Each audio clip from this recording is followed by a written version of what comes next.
Hello friends, guys.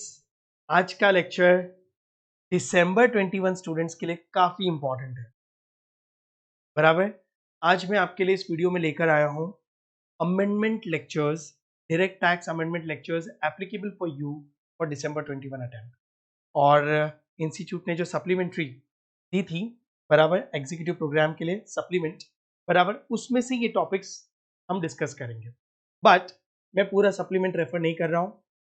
Very big supplement is there, उसमें से आपके काम का सिर्फ 6 to 7 पॉइंट्स हैं जो मैं हैंड रिटन लिख कर लाया हूं in a very easy language. I will going to explain you very much in detail, chapter wise, कहां कहां पर आपको अमेंडमेंट करने हैं, आप उसे चेंजेस कर लीजिएगा। आराम से शांति से सुनिएगा। It will take approx 1.5 hour to 1 hour 45 minutes to cover up all the amendments. इसको इनकॉर्पोरेट कर लेना आपके नोट्स में भी। मैं अपने नोट्स भी बताऊंगा कहां कहां पे चेंजेस करने हैं, सारे लॉजिक्स के साथ। बराबर, 7 पॉइंट्स हैं, प्लीज इनकॉर्पोरेट इट। ठीक है। If you are watching this video, शांति से 1.5 घंटा लेके सुनिएगा। बराबर है ना। शुरू करते हैं। और आपको ये जो हैंड रिटन नोट्स है मेरे, बराबर, जो मैं वीडियो पूरा एक्सप्लेन करने के बाद इसको मैं डिस्क्रिप्शन में अपलोड कर दूंगा। You can download it from the description. Okay, तो लेट्स स्टार्ट। फाइन, शुरू करेंगे अमेंडमेंट्स के साथ।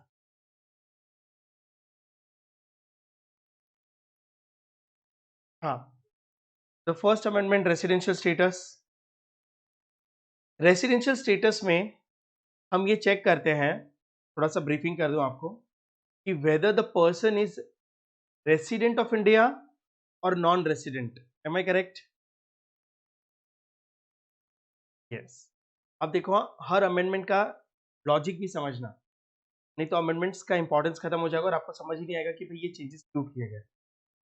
ठीक है। अब रेसिडेंशियल स्टेटस के बेसिस पे इंडियन गवर्नमेंट टैक्स चार्ज करती है।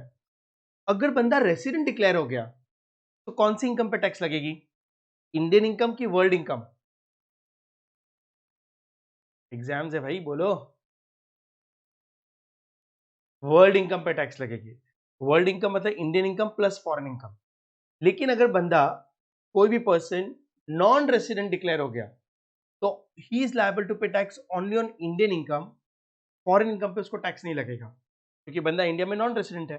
तो जो इनकम उसने फॉरेन कंट्री से अर्न की है, टैक्स इंडिया का इंडियन गवर्नमेंट को क्यों पे करे? तो इफ रेसिडेंट, तो वर्ल्ड इनकम पे टैक्स, मतलब इंडियन इनकम और फॉरेन इनकम दोनों पे टैक्स लग जाएगा।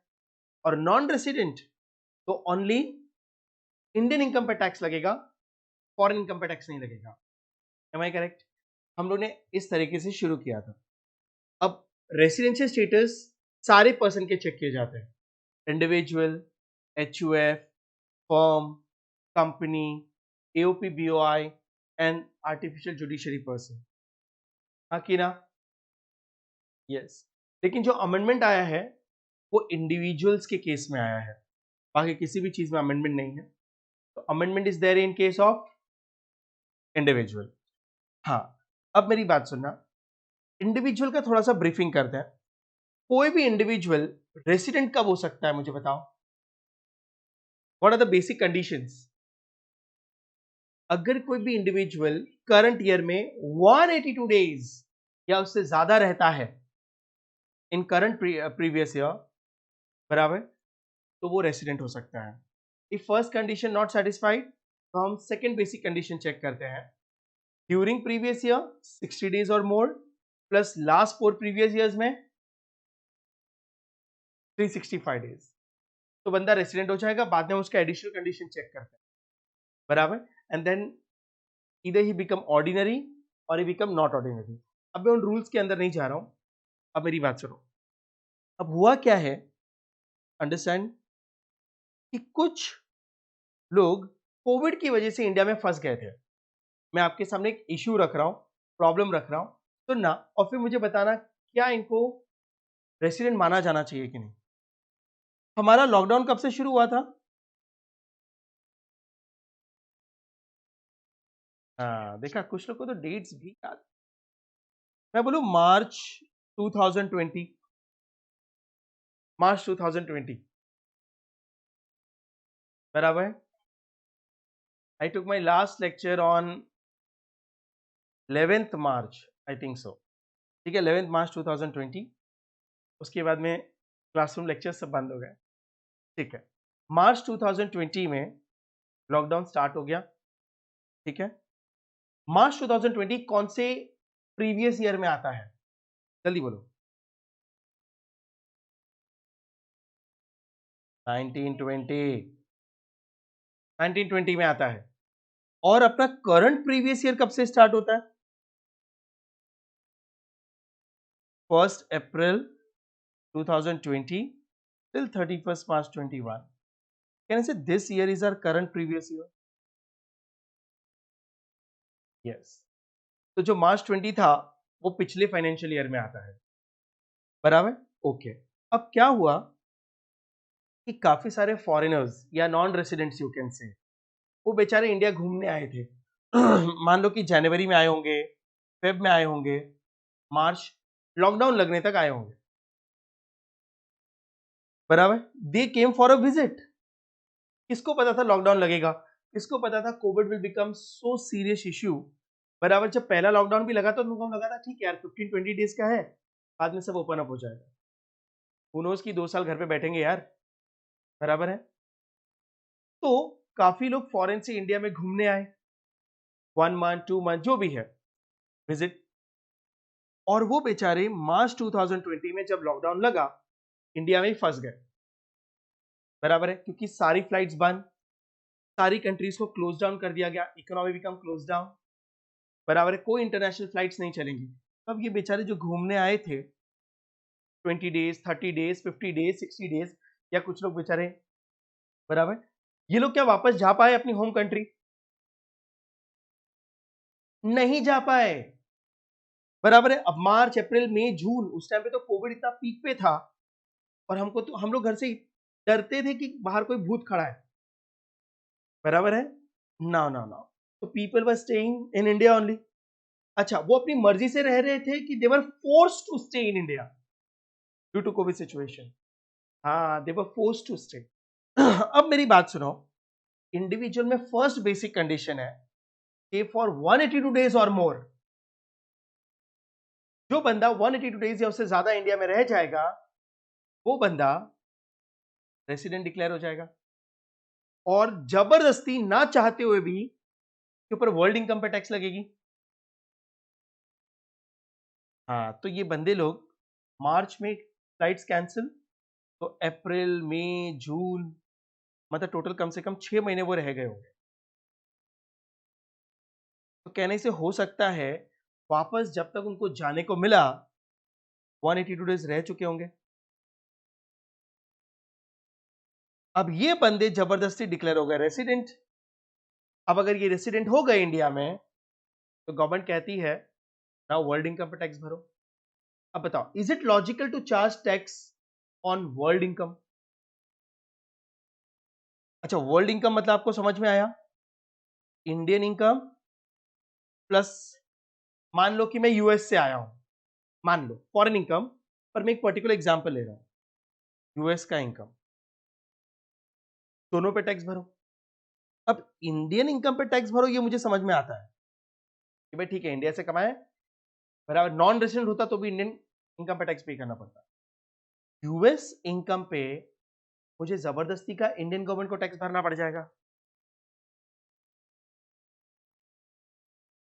अच्छा, प्लस में यहां पर जबरदस्ती का रेसिडेंट हो गया, तो यूएस वाले भी क्या बोलेंगे कि प्रवीण तो हमारा सिटीजन है, हो सकता है मैं वहां भी रेसिडेंट हो गया हूं, तो यूएस गवर्नमेंट बोलेगा मुझे भी टैक्स पे करो।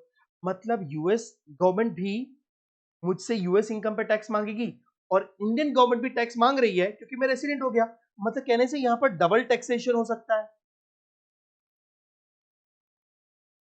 यस, तो government found lot of cases, ऐसे काफी लोग हैं जो जबरदस्ती because of cancellation of flights, बराबर, वो लोग जा नहीं पाए, और वो शायद उन कंडीशंस की वजह से रेसिडेंट डिक्लेयर हो रहे हैं। तो इनकम टैक्स एक्ट ने एक रिलैक्सेशन निकाला। प्रॉब्लम समझ में आ गई? हाँ, तो गवर्नमेंट ने एक रिलैक्सेशन निकाला कि भाई देखो, जो कोविड की वजह से फ्लाइट्स कैंसिल होने की वजह से they are forced to stay in India, बराबर, वो पीरियड काउंट नहीं किया जाना चाहिए, स्टे इन इंडिया नहीं माना जाएगा। हेलो, ताकि वो जबरदस्ती रेसिडेंट ना बन सके। ये लॉजिक समझा क्या? हाँ, तो that's why this amendment has been came up. अब सुनना, अब आपको ये पॉइंट्स समझ में आ जाएंगे।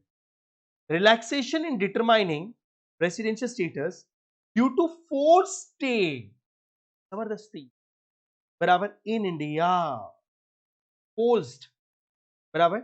अब लेकिन ये रिलैक्सेशन कब एप्लीकेबल होगा? जब वो कुछ कंडीशंस को सेटिस्फाई करेगा। हर किसी को रिलैक्सेशन एप्लीकेबल नहीं होगा। सुनो, तो कंडीशंस क्या हैं? Assessee should be an individual, मतलब एचयूएफ, एओपी, बीओआई, पार्टनरशिप हम कुछ नहीं, वैसे वो पोस्ट होता भी नहीं है उनका, पर ये individuals they should came to India, वो इंडिया में आए होंगे। कब? ड्यूरिंग पीवाई 1920, 2021 नहीं, बराबर 1920, क्योंकि मार्च 20 में लॉकडाउन हुआ था, फ्लाइट्स वगैरह सब उस टाइम पे कैंसिल हुई थी, तो उस टाइम पे वो लोग आके अटक गए होंगे। For visit, that is short stay, वो लोग विजिट के लिए आए थे, 10 दिन, 15 दिन, 20 दिन, 25 दिन, किसी की शादी वगैरह में, इंडिया घूमने के लिए, कुछ भी, लेकिन वो फिर अटक गए। तो इंडिविजुअल होने चाहिए, इंडिया आए होने चाहिए, 1920 में आए होने चाहिए, बराबर, शॉर्ट स्टे के लिए। अब ई पॉइंट क्या कहता है? फोर्स स्टे कैसे मानेंगे हम? इंटेंडेड टू लिव इंडिया, बेचारे इंडिया छोड़ के जाना चाहते थे, but could not do so due to suspension of international flights, बराबर है। तो अगर जो उनका फोर्स स्टे पीरियड था, फोर्स्ड, फ्लाइट कैंसिल होने की वजह से उनको इंडिया में रहना पड़ा, वो रेसिडेंशियल स्टेटस में 182 डेज में या 60 डेज में काउंट, हाँ, बराबर, इसे रिलैक्सेशन कहते हैं, छोड़ दिया कि भाई तेरी गलती नहीं है, क्वेश्चन। अच्छा, जैसे वहां के लोग यहां फंस गए, वैसे इंडिया के लोग भी बाहर गए हुए थे, तो वो लोग वहां फंस गए,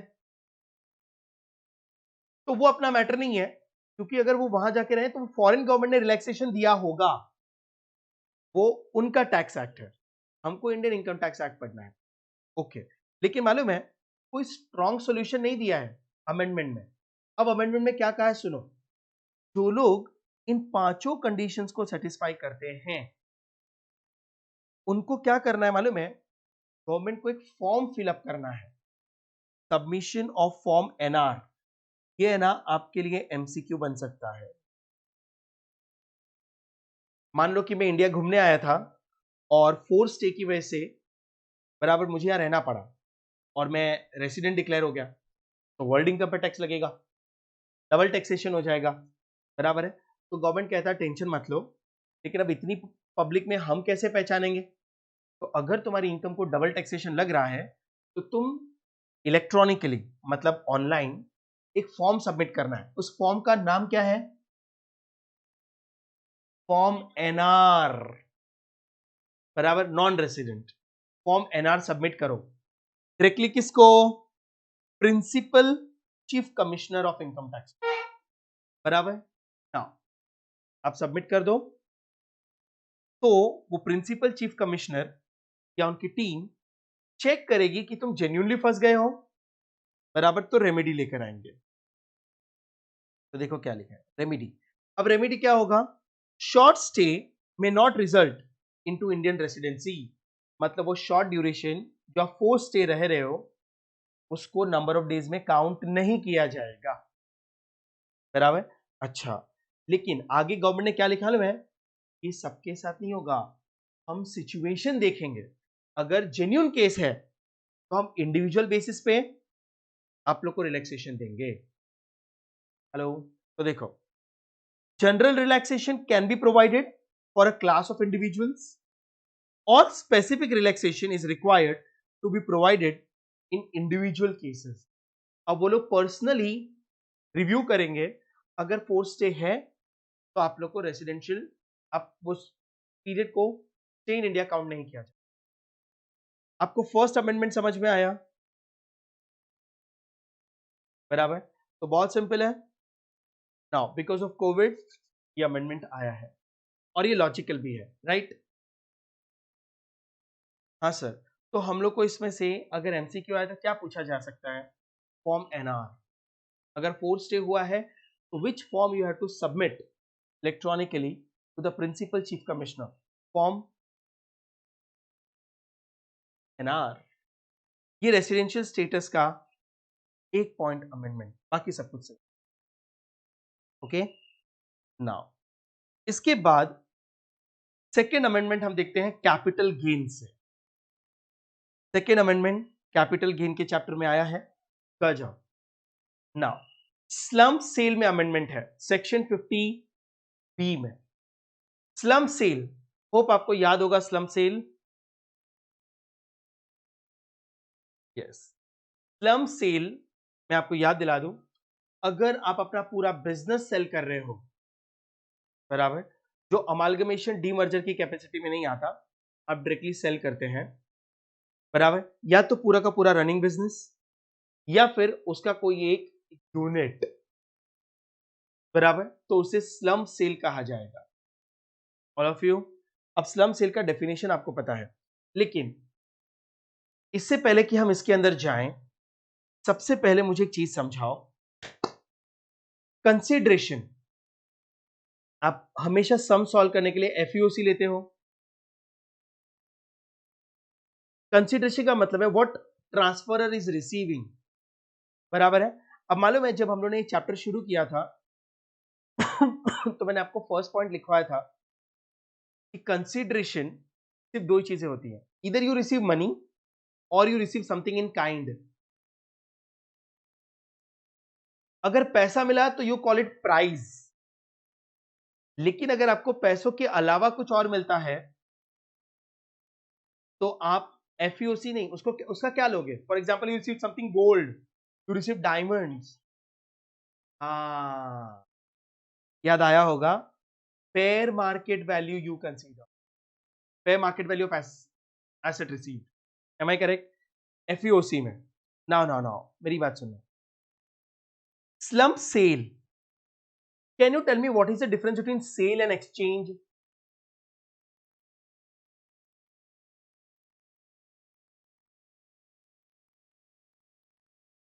सेल में you receive money, and exchange में you gets assets, you receive assets, this is the difference, बराबर। आपने ट्रांसफर का डेफिनेशन पढ़ा है, और भी बहुत सारी चीजें आती हैं, पूरा सेरेक आता है, सेल, एक्सचेंज, रिलिंक्विशमेंट, एक्सटिंग्विशमेंट, पर हम बाकी सब पे नहीं जा रहे। सेल और एक्सचेंज ये मैं आपको याद दिला दूं ताकि आपको इसका लॉजिक समझ आए। सेल का मतलब होता है you are selling something and you are receiving consideration in the form of money, और एक्सचेंज का मतलब होता है you are selling something, transferring something, but you are receiving consideration something other than money, this is the difference. तो exchange के case में FMV of asset received अपना FEOC होता है हमेशा, सेल के केस में हमेशा प्राइस होता है कि पैसा मिलता है, money itself is a value. Okay, अब मेरी बात सुना, स्लम्प सेल है, मेरी बात सुना, वर्ड पे ध्यान देना, स्लम्प सेल मतलब व्हाट आर यू रिसीविंग? पैसा की एसेट्स? Yes, money. अब मेरी बात सुनना, अब मेरी बात सुनना, अभी तक स्लम्प सेल में ना मनी कंसीडर किया जाता था, बराबर है, लोग अपना बिजनेस बेचें, बदले में what they receive, they used to receive money, it's called sale. लेकिन अब जो अमेंडमेंट आया है वो मैं आपको लेमन टर्म में बता देता हूं, एक्सचेंज को भी इंक्लूड कर दिया है। पहले एक्सचेंज को, स्टंप एक्सचेंज कभी नहीं आया था, सिर्फ स्टंप सेल था। मतलब अगर आप अपना बिजनेस बेच रहे हैं, बराबर है, at a lumpsum price and you are receiving money, तो ही कैपिटल गेन आता था। लेकिन क्या मैं ऐसा कर सकता हूं? मेरी एक फैक्ट्री है, पूरा ऑल सेटअप है, प्लांट एंड मशीनरी, लैंड है, पूरा बिल्डिंग स्ट्रक्चर है, फर्नीचर है, कंप्यूटर्स है, पूरा चलता हुआ बिजनेस, ग्रुप ऑफ एसेट्स मैंने एक 500 करोड़ में बेच दिया, तो कहने से मैंने 500 करोड़ में बेचा, इट्स कॉल्ड सेल। लेकिन कभी कभी हम लोग क्या करते हैं मालूम है, हम लोग सेल तो कर रहे हैं लेकिन बदले में सामने वाला कंपनी क्या बोलता है मालूम है, क्या तुझे मैं 500 करोड़ नहीं दूंगा, मैं I going to give you shares, I can give you debentures. तो now what are you receiving? assets. You are receiving shares, might be receiving debentures or some other assets. तो ये तो स्लम सेल हुआ ही नहीं ना, slum exchange हो गया। Hello,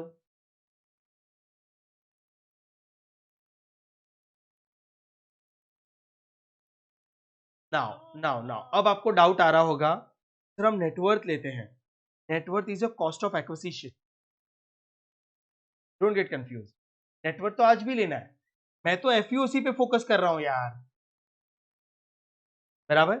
net worth जो आप लेते हो वो कॉस्ट ऑफ एक्विजिशन लेते हो, बराबर। अब मेरी बात सुना, तो स्लम एक्सचेंज था ही नहीं, तो अमेंडमेंट क्या है मालूम है? अमेंडमेंट सिर्फ इतना ही है कि उसमें अब ये लिख दिया गया है कि अगर आप अपना कोई यूनिट बेच रहे हैं एट अ लमसम प्राइस और बदले में if you are receiving assets, तो भी उसे स्लम सेल माना जाएगा, बराबर है। मतलब पहले खाली प्राइस को ही कंसीडर किया गया था, मॉनेटरी कंसीडरेशन, अब नॉन मॉनेटरी कंसीडरेशन को भी इंक्लूड किया है। Hello, are you getting? Yes, तो नाउ लिसन, अब अमेंडमेंट देख लो, आपको पुराने टॉपिक्स याद आ गए, यहां पर खाली अब एक्सचेंज को भी कंसीडर कर लिया गया। ये तो मैंने फर्स्ट पॉइंट डेफिनेशन लिखा है ताकि आपको याद आ जाए। Slump sale means an undertaking, मतलब running business is sold without considering the individual value of the assets. आपने पूरे ग्रुप ऑफ एसेट्स एक लमसम प्राइस में बेच दिया, तो स्लम सेल। अब स्लम सेल का कैलकुलेशन आप कुछ इस तरीके से करते हो, FEOC minus transfer expense, you get net consideration, minus COA, COA is always your net worth. अब नेटवर्थ आपने पढ़ा है all assets minus all liabilities, बराबर। तो यू गेट सटक जी एंड लटक जी। अच्छा, इसमें इंडेक्सेशन नहीं आता, लॉन्ग टर्म हुआ तो भी आप कोआ ही लेंगे, इंडेक्सेशन कंसीडर नहीं करते हैं, बराबर ना। आपको कैपिटल गेन आ जाएगा। यहां पर हमारा अमेंडमेंट कॉस्ट ऑफ एक्विजिशन पे नहीं है, नेटवर्थ वैसे ही सॉल्व करता है। हमारा जो अमेंडमेंट है वो एफईओसी में है। तो अब सुनो, नोट, मैं पहले यहां पे चार्ट बना देता हूं, सुन लो। अगर स्लम सेल होता है एज पर अमेंडमेंट, तो आपको कंसीडरेशन मिलेगा, कंसीडरेशन विल बी रिसीव्ड। क्या मिलेगा? तो या तो आपको पैसा मिलेगा, तो इट्स अ प्रॉपर सेल, तो your FEOC will be money received. Hello, that is price. कोई डाउट? ये कोई अमेंडमेंट नहीं था, ये तो हम पढ़ते आए हैं, okay. But if you receive anything other than money, मान लो कि आपको लैंड मिल रहा है, हो सकता है आपको गोल्ड मिल रहा हो सकता है आपको शेयर्स मिल रहे हो सकता है आपको डिवेंचर्स मिल रहे हो, एनीथिंग अदर देन मनी, तो फिर एफईओसी क्या होगा? बोलो, what will be your FEOC? FMV, बराबर है। बट अब इनकम टैक्स एक्ट क्या कहता है? इनकम टैक्स एक्ट कहता है हम एफएमवी ही लेंगे, कोई प्रॉब्लम नहीं है, लेकिन एफएमवी, दो एफएमवीज को कंपेयर करेंगे। एफएमवी ऑफ, एक किस चीज का एफएमवी लोगे? FMV of assets received, FMV of assets received, बराबर है। नॉर्मली तो यही होता है एक्सचेंज में, एफएमवी ऑफ एसेट रिसीव्ड, लेकिन यहां पर ऐसा नहीं होगा। इनकम टैक्स एक्ट कहता है और एफएमवी ऑफ एसेट्स, ध्यान से सुनना, ध्यान से सुनना, से लिख रहा हूं मैं, ट्रांसफर्ड अंडर स्लम से। आपने जो एसेट्स बेचे ना, आपने रनिंग बिजनेस बेचा, तो वो लैंड, वो बिल्डिंग, वो फर्नीचर, अंदर के कंप्यूटर्स, उन सबका फेयर मार्केट वैल्यू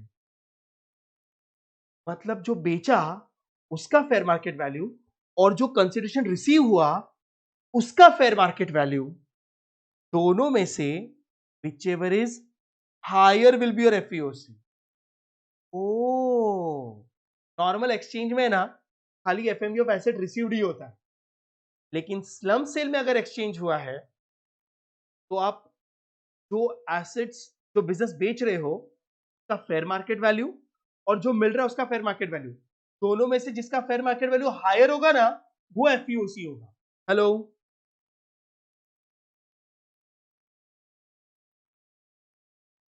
समझा? ये देखो मैं यहां पर लिख के रखा है। Case 1, if consideration received in the form of money तो sale price, if consideration received in a form other than money then FMV of asset transferred or FMV of asset received, whichever is higher। Hello, ये मैंने chart में भी convert कर दिया ताकि ये आपको इजी लगे। कैपिटल गेन में स्लम सेल में अमेंडमेंट आया है। Hope you understand. हेलो,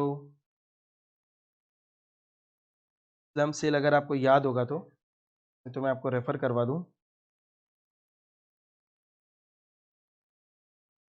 याद है? ओके, ये रहा स्लम सेल। इसमें हम एफईओसी देखो क्या लेते थे, ओनली सेल प्राइस, अगर आपको आपके नोट्स याद है तो। लेकिन अब अगर आपको एसेट्स मिले तो यहां पर चेंज हो गया है, खाली एफईओसी में चेंज है, बाकी नेटवर्थ वैसे ही कैलकुलेट होगा, सब कुछ वैसा ही है, सिर्फ एफईओसी में अमेंडमेंट। हेलो, चलो, तो this is the amendment of capital gain. तो एक अमेंडमेंट रेसिडेंशियल स्टेटस, एक अमेंडमेंट कैपिटल गेन। अब आ जाओ income from business and profession. PGPP में भी अमेंडमेंट्स हैं और 2 to 3 पॉइंट्स हैं, देख लो जरा। एक तो आपको पता ही है, बस मैं ब्रीफिंग करवा दूंगा। जैसे ये पहला अमेंडमेंट पीजीबीपी का, third point in totality, facilities for accepting payment through electronic modes. अब लिसन, जब डीमोनेटाइजेशन हुआ था ना, तभी मालूम है लोगों ने बोलना चालू कर दिया था कि नाउ बीजेपी सरकार वांट कैशलेस सोसाइटी, हाँ कि ना, या less cash society, digital India, बराबर। लोगों को बैंक अकाउंट्स ओपन करवाने के लिए प्रेशर किया कि भाई बैंक अकाउंट्स ओपन करो, बराबर। नाउ इन दिस वे, मतलब कोई भी गवर्नमेंट नहीं चाहती कि आप कैश में ट्रांजैक्शंस, जितना हो सकता है इलेक्ट्रॉनिकली ट्रांसफर करो। लेकिन अब मेरे को एक चीज बताओ, मान लो कि मैं क्रेडिट कार्ड डेबिट कार्ड लेके घूम रहा हूं, बराबर है, लेकिन सामने वाले दुकान वाले के पास क्रेडिट कार्ड डेबिट कार्ड का स्कैनर ही नहीं है, तो फिर मुझे कैश ही देना पड़ेगा, बराबर है। तो कस्टमर तो इलेक्ट्रॉनिकली पे करना चाहता है, लेकिन सेलर बोलता है मेरे पास ये फैसिलिटी ही नहीं है, तो फिर तो कैश में डील होगी। तो गवर्नमेंट ने ना सेलर को फोर्स किया है, गवर्नमेंट ने बिजनेसमैन से कहा है आपको कस्टमर से इलेक्ट्रॉनिकली पेमेंट्स एक्सेप्ट करने पड़ेंगे, फिर वो यूपीआई हो, पेटीएम हो, जीपे हो, ये सब यूपीआई पेमेंट्स हो गए, बराबर। हेलो, आप वो स्कैन करते हो ना आजकल, सब्जी वाले के पास भी स्कैनर होता है, हाँ। तो टू प्रमोट दिस, गवर्नमेंट ने सेलर्स को, बिजनेसमैन को कंपलसरी कर दिया कि आप लोगों को इलेक्ट्रॉनिक पेमेंट एक्सेप्ट करने ही पड़ेंगे कंपलसरी। तो देखो, facilities for accepting payments through electronic mode, section 269 SU amendment आया है, लेकिन सर सब सेलर्स को प्रेशर किया है गवर्नमेंट ने, नहीं, गवर्नमेंट ने कहा छोटे मोटे लोगों को मत पकड़ो यार, पहले बड़े बड़े लोगों को पकड़ो। तो गवर्नमेंट ने क्या कहा है, ऐसे बिजनेसमैन जिनका टर्नओवर 50 करोड़ के ऊपर है, ऐसे बिजनेसेस जिनका टर्नओवर 50 करोड़ के ऊपर है, कंपल्सरीली, ऑप्शनल नहीं है, दे हैव टू प्रोवाइड, बराबर, now they have to accept payments through electronic modes. जितने भी मोड्स हैं, क्रेडिट कार्ड्स, डेबिट कार्ड्स, ये तो पहले भी थे, यूपीआई पेमेंट्स, जीपे, रूपे, भीम यूपीआई, ठीक है, पेटीएम, सब एक्सेप्ट करने पड़ेंगे। क्या बात करो, आप कस्टमर को ना नहीं कह सकते, आप नहीं हमारे पास ये फैसिलिटी। अगर आपका टर्नओवर 50 करोड़ के ऊपर है, आपको ये सारी फैसिलिटीज रखनी पड़ेगी। कस्टमर किसी से भी पेमेंट करे, आपको एक्सेप्ट करना होगा। हेलो, बराबर नाउ, तो ये थियोरेटिकल था। तो देखो क्या लिखा है, if any person having business turnover of more than 50 crore during the immediately preceding previous year, पिछले साल में, shall mandatorily provide facility for accepting payment through prescribed electronic modes, debit cards, UPI, बराबर, मेन सोर्स तो भीम है, लेकिन आप जीपे वीपे सब ले सकते हो, क्यूआर कोड्स पेमेंट्स एक्सेट्रा, हर चीज, एनईएफटी वगैरह सब कुछ, बराबर। अच्छा सर, अगर हमारा बिजनेस का टर्नओवर 50 करोड़ से कम था तो फिर कंपलसरी नहीं है, ऑप्शनल है। 50 करोड़ के ऊपर है तो फिर कंपलसरी है। Hello, any doubts? अच्छा, अब इसमें एक गड़बड़ है, ये जो यूपीआई से जब आप पेमेंट्स करते थे ना, बराबर, पेमेंट गेटवे वगैरह अगर आपने नाम सुना होगा तो बैंक से ना 1%, 0.5% चार्ज करती है बिजनेसमैन को। तो बिजनेसमैन वालों ने क्या बोला कि यार देखो, एक तो आप कंपलसरी कर रहे हो, अब जब हम एक्सेप्ट करेंगे कस्टमर से पेमेंट्स, तो बैंक्स हमको है ना 1% चार्ज करती है, तो हमारा कॉस्ट बढ़ता है। अच्छा, हम पब्लिक को बोलेंगे देखो आप credit card debit card use करोगे तो हम 1% एक्स्ट्रा लेंगे, पब्लिक बोलेगा फिर कैश ही ले ले, हम तो 1 रुपया भी एक्स्ट्रा देना नहीं चाहते। तो फिर तो ये जो रूल्स बनाए वो तो डाइल्यूट हो गया, क्योंकि अगर मैं फैसिलिटीज रखूंगा भी तो भी मैं आपसे क्या बोलूंगा, मैडम देखो 50,000, मान लो कि आपने कोई चीज प्रोडक्ट खरीदा है मुझसे, मान लो 10,000 रुपीज का, तो आप मुझे मान लो जीपे करोगे, बराबर, या पेमेंट गेटवे से पेमेंट करोगे, तो मैं आपको क्या बोलूंगा, मैडम अगर आप debit card credit card swipe करेंगे तो 1% एक्स्ट्रा, तो 50,000 प्लस 1% हो जाएगा। आप क्या बोलोगे, पागल है क्या, 1% एक्स्ट्रा दूंगा, कैश ही ले ले। तो ये रूल्स बना के भी कोई एप्लीकेशन नहीं हुआ। इनकम टैक्स डिपार्टमेंट ने बैंक्स को रिक्वेस्ट की है कि आप अब से कोई भी चार्जेस नहीं लगाएंगे, मेक इट फ्री। हेलो, ठीक है, पर वो रिक्वेस्ट की है, अब वो एक्सेप्ट करेंगे कि नहीं करेंगे वो उनका लुकआउट। बट आपके लिए एमसीक्यू क्या है, अगर किसी भी बिजनेस का टर्नओवर 50 करोड़ के ऊपर है तो compulsorily they have to keep all the payment accepting facilities, बराबर, ठीक है। तो देखो कंक्लूजन, अब मैं आपसे पूछूंगा और यहां पे लिखना चाहता हूं, accepting payment through electronic mode if turnover is less than 50 crore, is it compulsory और not compulsory? Optional, not compulsory. अच्छा, if turnover is more than 50 crore तो मैंडेटरी, इट्स कंपल्सरी, मैंडेटरी। समझ गया? अमेंडमेंट सिर्फ थियोरी है, कोई कैलकुलेशंस में अमेंडमेंट्स नहीं है। ओके सर, चलो अब नेक्स्ट अमेंडमेंट जो आपको पता भी है या बहुत इश्यूज हुए थे, मतलब काफी पॉपुलर हुआ था और डिस्कशंस भी हुई थी, audit of accounts, section 44 AB। Now इसको देखने से पहले जरा मुझे बता दो नॉर्मल रूल्स, आपने अमेंडमेंट्स पढ़े होंगे पर पहले मुझे नॉर्मल रूल्स, ओल्डर वाले। किसी भी बिजनेसमैन या प्रोफेशनल्स को ऑडिट कब अप्लाई होगा, कब उनको ऑडिट करवाना कंपलसरी है? बिजनेस के केस में टर्नओवर कितना एक्सीड होना चाहिए, 1 करोड़, और प्रोफेशन के केस में 50 lakhs। अरे बराबर, अमेंडमेंट प्रोफेशन के केस में नहीं आया है, प्रोफेशन के केस में 50 लाख ही है, लेकिन बिजनेस के केस में अमेंडमेंट आया है। एक रिलैक्सेशन आया है, रिलैक्स फ्रॉम ऑडिट। क्या बात कर रहे हो, मुझे ऑडिट नहीं करवाने का? तो देखो देखो देखो, इन केस ऑफ बिजनेसेस, प्रोफेशनल्स नहीं, हाँ प्रोफेशनल्स का वही लिमिट है 50 लाख वाला। Audit is compulsory, normal rule था या ओल्डर रूल था, इफ टर्नओवर एक्सीड्स 1 करोड़, बराबर है। बट अब गवर्नमेंट ने इस लिमिट को बढ़ा दिया है, 1 करोड़ से इंक्रीज कर दिया 5 करोड़। मतलब अगर आपका टर्नओवर 1 करोड़ के ऊपर जाता था तो ऑडिट करवानी पड़ती, यस।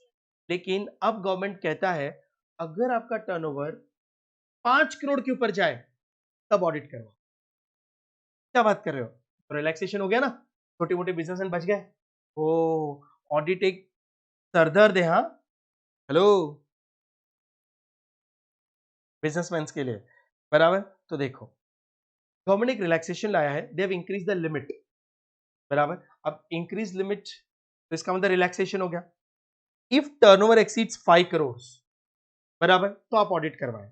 तो सर ये 1 करोड़ कब चेक करने का और 5 करोड़ कब चेक करने का? तो ये रिलैक्सेशन आपको सिर्फ तभी एप्लीकेबल है जब आप दो कंडीशंस को सेटिस्फाई करो। क्या बात करो सर? हाँ, और वो कंडीशंस क्या है, सुनना। देयर आर टू कंडीशंस, ये दोनों की दोनों कंडीशन सेटिस्फाई होनी चाहिए। अगर सर दोनों में से एक कंडीशन सेटिस्फाई हुई तो भी 1 crore. Both the conditions is satisfied, then you can conduct audit only if your turnover exceeds 5 crore। अच्छा सर वो ऐसी कंडीशंस क्या है, बताता हूँ सुनो सुनो। Again the conditions related to reduce cash payments. क्या बात कर रहे हो? हाँ, अब देखो इनकम टैक्स एक्ट कहता है कि अगर आप लोग पूरे साल में जितना भी रिसीव करते हो पैसा, बराबर है, वो सब कुछ आपको बैंक के ही थ्रू एक्सेप्ट करना है। बैंक्स, इलेक्ट्रॉनिक मोड्स, बराबर, पेटीएम पेटीएम सब चलेगा, कैश नहीं, चेक वेक सब चलेगा, बराबर। अच्छा, मतलब सर जीरो कैश नहीं, जीरो कैश अभी तक इंडिया में नहीं हो सकता। बट गवर्नमेंट ने क्या लिखा है कि पूरे साल में तुमने जितना कैश रिसीव किया होगा ना, बराबर है, वो कैश रिसिप्ट, कैश, हाँ, टोटल रिसिप्ट का 5% से ज्यादा नहीं होना चाहिए। क्या बात करो, हाँ। तो देखो aggregate of all cash receipt, जितना भी कैश कलेक्शन किया है during previous year, current year में, does not exceed 5% of total. Sir example, मान लो एग्जाम्पल लेते हैं, प्रोविंग सीएस बिजनेस कर रहा है, hello, yes, we accept the receipts, yes, हम स्टूडेंट से फीस लेते हैं, बराबर है। मान लो कि टोटल रिसिप्ट इस साल 2021 में 1 करोड़ आया है, टोटल रिसिप्ट। अब व्हेन आई से टोटल रिसिप्ट ना, टोटल रिसिप्ट का मतलब होता है, जस्ट टोटल रिसिप्ट का मतलब होता है cash receipts and bank receipts, सब कुछ, बराबर। लेकिन इस 1 करोड़ में कैश रिसिप्ट सिर्फ 2 लाख है। मतलब हम लोग जो भी स्टूडेंट से फीस लेते हैं सब बैंक से लेते हैं, बराबर, मान लो, ठीक है। आप लोगों ने भी ऑनलाइन पेमेंट किया था बैंक में, यस। तो मान लो कि हमारा टर्नओवर इस साल जितना भी रिसिप्ट आया था, बराबर, कैश कलेक्शन, मनी मतलब मनी कलेक्शन 1 करोड़ है, लेकिन उसमें कैश रिसिप्ट कुछ बच्चों ने हमको कैश भी पेमेंट किया, बराबर। नाउ वो सिर्फ 2 लाख है। तो can you tell me 2 lakh is how much percent of 1 crore? 2%। तो can say it is less then 5%, बराबर। तो my first condition is satisfied. अच्छा सर अगर ये 7 लाख होता तो फिर मुझे 5 करोड़ का लिमिट नहीं मिलता, ओके फाइन। तो आपका जो टोटल रिसिप्ट है बराबर। कैश रिसिप्ट उसका 5% से ज्यादा नहीं होना चाहिए। हेलो, तो first condition will get satisfied, तो आपको 5 करोड़ का लिमिट मिलेगा। अच्छा, not only receipts, cash payments. अब रिसिप्ट तो हम लोग को फीस कलेक्शन होती है, लेकिन हम लोग को पेमेंट्स भी करना पड़ता है to the professors, to the staff, बराबर, फॉर एसेट्स परचेज। हाँ, तो सेकंड कंडीशन क्या है सुनो, फर्स्ट कंडीशन के साथ सेकंड कंडीशन, आप जितना भी टोटल पेमेंट्स करते हो पूरे साल में, उसका कैश पेमेंट 5% से ज्यादा नहीं होना चाहिए। देखो, aggregate of all cash payments, सारे cash payments during PY does not exceed 5% of total payment. जितना भी पूरे साल में पेमेंट किया है ना, बराबर है, उसका कैश पेमेंट 5% से ज्यादा नहीं होना चाहिए। सर अगर हुआ तो 1 करोड़ के बाद ऑडिट करवाओ, बराबर। अगर सर 5% से कम है तो both the conditions are satisfied, 5 crore तक कोई ऑडिट की जरूरत नहीं है। फिर आपका टर्नओवर अगर 5 करोड़ के ऊपर जाए तो ऑडिट करवाओ। तो कहने से अगेन द ऑडिट में रिलैक्सेशन मिल गया, बराबर। तो कुछ लोग को ऑडिट का खर्चा नहीं करना है ना, बराबर, वो सब बैंक से ही पेमेंट्स लो, रिसिप्ट लो और बैंक से ही पेमेंट्स करो, थोड़ा बहुत कैश पेमेंट चलेगा, चाय वगैरह वगैरह। अच्छा, तो 5% से कम रहना चाहिए। मतलब ये भी गवर्नमेंट ने क्या प्रमोट किया में कि businessman should deal through banks only. Cash burn करो यार, कम करो, पेटीएम करो, जीपे करो, एनईएफटी करो, आरटीजीएस करो, बराबर, डेबिट कार्ड्स, क्रेडिट कार्ड्स सब यूज करो, लेकिन कैश कम कर दो। All of understood? तो ऑडिट सेक्शन 44AB में चेंजेस आया नाउ। अच्छा, अब इसमें ना एक नोट है, हम चेक देते हैं कि नहीं? काफी स्टूडेंट्स, मतलब काफी नहीं, बहुत कम स्टूडेंट्स, कुछ स्टूडेंट्स ने कहा था कि भाई हम जब वो लोग एडमिशंस ले रहे थे, एक एग्जांपल है कि सर हम लोग को online payment debit card credit card नहीं होता, कैश ले लो। हमने बोला नहीं बेटा, चेक एक्सेप्ट करते हैं, पर वो बोलते कि सर ऑफिस तो बंद है। तो हम लोगों ने उनको ये एडवाइस दी थी कि ठीक है, आप एचडीएफसी बैंक में जाकर चेक जमा करवा दो। अब चेक भी है ना, चेक, ड्राफ्ट, अकाउंट पे और नॉन अकाउंट पे भी होते हैं। Hello, have you heard about? अब आप लोग को पता होगा, तो सुनो, अगर आप कोई ऐसा चेक एक्सेप्ट करते हो, बराबर, which is not an account पे, तो फिर उसको कैश ही माना जाएगा। तो देखो, for this purpose, for this clause, payment और रिसिप्ट बाय चेक और draft which is not account पे shall be deemed to be cash, shall be deemed to be cash। मतलब अगर आपको चेक और ड्राफ्ट भी एक्सेप्ट कर रहे हो तो आप बोलोगे सर ये तो बैंक हो गया ना, कैश कहां लिया? अकाउंट पे ही चेक होगा और अकाउंट पे ही ड्राफ्ट होगा तो ही वो बैंक माना जाएगा। अगर वो अकाउंट पे ही नहीं है तो फिर उसे कैश माना जाएगा। ठीक है, छोटी छोटी बातें। नेक्स्ट अमेंडमेंट, नेक्स्ट अमेंडमेंट वो हम लोग पेज पे चलेंगे। डेप्रिसिएशन अंडर सेक्शन 32 में क्या बात कर रहे हो सर? हाँ हाँ हाँ। सबसे पहले मुझे एक चीज बताओ, नॉर्मल डेप्रिसिएशन रेट, बराबर, आप लोगों ने सारे डेप्रिसिएशन रेट्स पढ़े होंगे, building 5%, 10%, 40%, furniture 10%। Hello, general category का डेप्रिसिएशन रेट क्या है? Other plant and machineries 15%। Perfect. Intangible assets का डेप्रिसिएशन रेट क्या है? इंटेंजिबल एसेट्स, बोलो बोलो। 25%। इंटेंजिबल एसेट्स का डेप्रिसिएशन 25%। अरे बराबर, जिसमें क्या क्या आ गया? No how, patent, copyrights, trademarks, goodwill. हाँ, तो मुझे एक चीज बताओ, इस अमेंडमेंट से पहले which asset is a non depreciable asset? अभी तक कौन सा एसेट नॉन डेप्रिशिएबल एसेट है? ऐसा एसेट जिसपे डेप्रिसिएशन चार्ज नहीं होता। लैंड।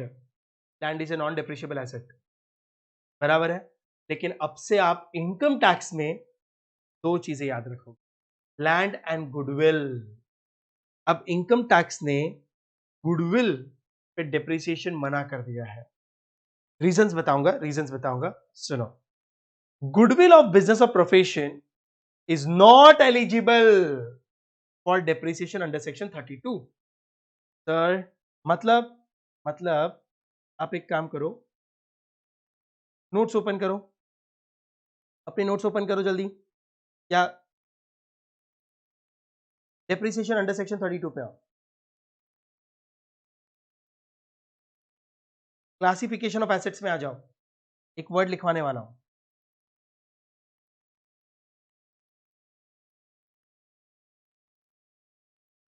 देखो, क्लासिफिकेशन ऑफ एसेट्स पढ़ा ही होगा। इंटेंजिबल, बराबर। Know how, patent, copyright, trademark, license etcetera में पहले गुडविल था, लेकिन अब प्लीज लिख लो अदर देन गुडविल, या नॉट बीइंग गुडविल। गुडविल पे डेप्रिसिएशन नहीं आएगा, ऐड करो। पहले आता था, अब नहीं आएगा। ओके, इसके बाद डेप्रिसिएशन रेट्स, हमारे ये नोट्स हैं, आप सबने पढ़े होंगे। यहां पर देखो, इंटेंजिबल एसेट्स आपको लास्ट मिलेगा, इंटेंजिबल एसेट। यहां पे ब्रैकेट में लिखो नॉट बीइंग गुडविल। गुडविल पे अमेंडमेंट, सॉरी, डेप्रिसिएशन नहीं आएगा आपसे। लिख दिया, बस इतना ही था। तो देखो, इनकम टैक्स एक्ट ने ये अमेंडमेंट लेकर आए हैं कि आज के बाद कोई भी बिजनेस और प्रोफेशन का गुडविल पे डेप्रिसिएशन चार्ज नहीं होगा, मतलब it will be treated as land. Asset side दिखेगा परचेज गुडविल, लेकिन वो अब रिड्यूस नहीं होगा, कॉस्ट प्राइस पे ही पड़ा रहेगा। क्या बात कर रहे हैं? तो अभी तक तो लग रहा था, हाँ, तो अब से अमेंडमेंट आया है, बराबर। नाउ, क्योंकि गवर्नमेंट का ये मानना है कि गुडविल एप्रिशिएट ही होता है। एप्रिशिएट कैसे होता है, अब उनको रियलाइज हुआ है। ठीक है, जब जागो तब सवेरा।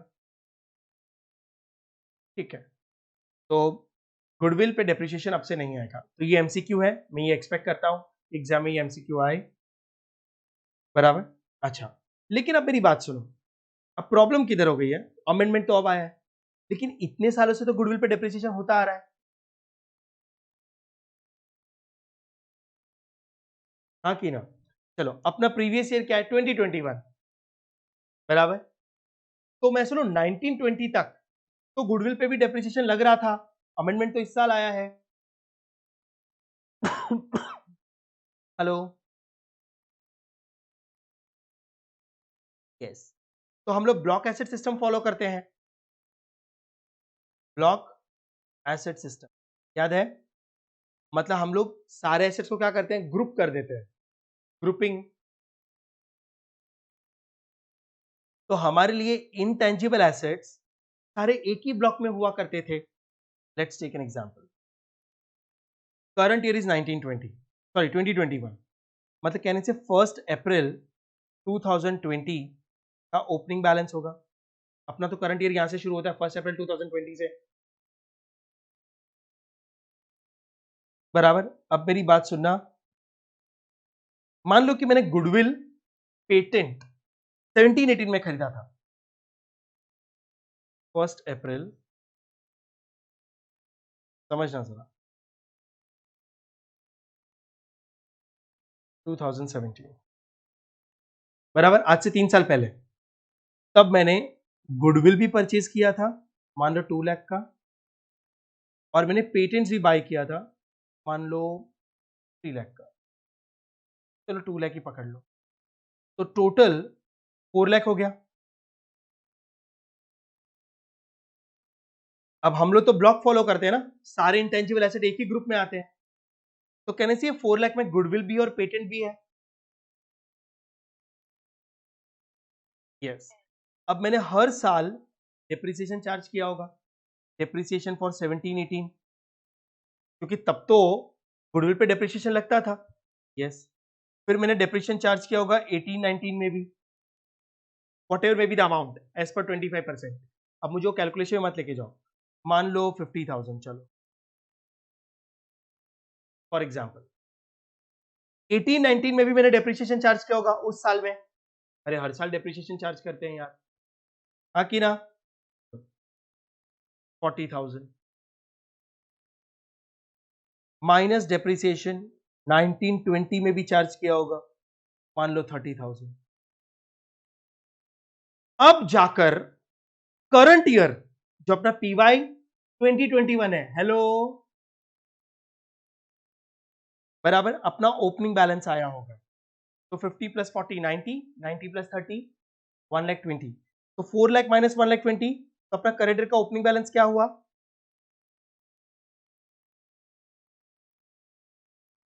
करंट ईयर का ओपनिंग बैलेंस क्या हुआ? अरे कैलकुलेशन करो भाई,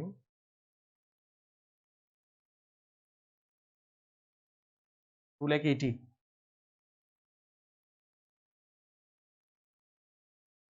ये 2 लाख 80 आया कि नहीं opening balance in the current year? हाँ अब अपना करंट ईयर तो 1 अप्रैल से शुरू होता है, तो कहने से now we have to charge depreciation for 2021 also. अरे करंट ईयर में डेप्रिसिएशन चार्ज करोगे ना। हाँ अब 2021 में अमेंडमेंट आया कि गुडविल पे डेप्रिसिएशन नहीं लगेगा। अरे बट ये 2 लाख 80 में तो गुडविल भी है और पेटेंट भी है, तो कहने से the in this opening balance goodwill is there in the block. अब सवाल ये है, तो गवर्नमेंट कहता है अब से गुडविल पे नो डेप्रिसिएशन, जो पहले हो गया वो हो गया, अब क्या करें?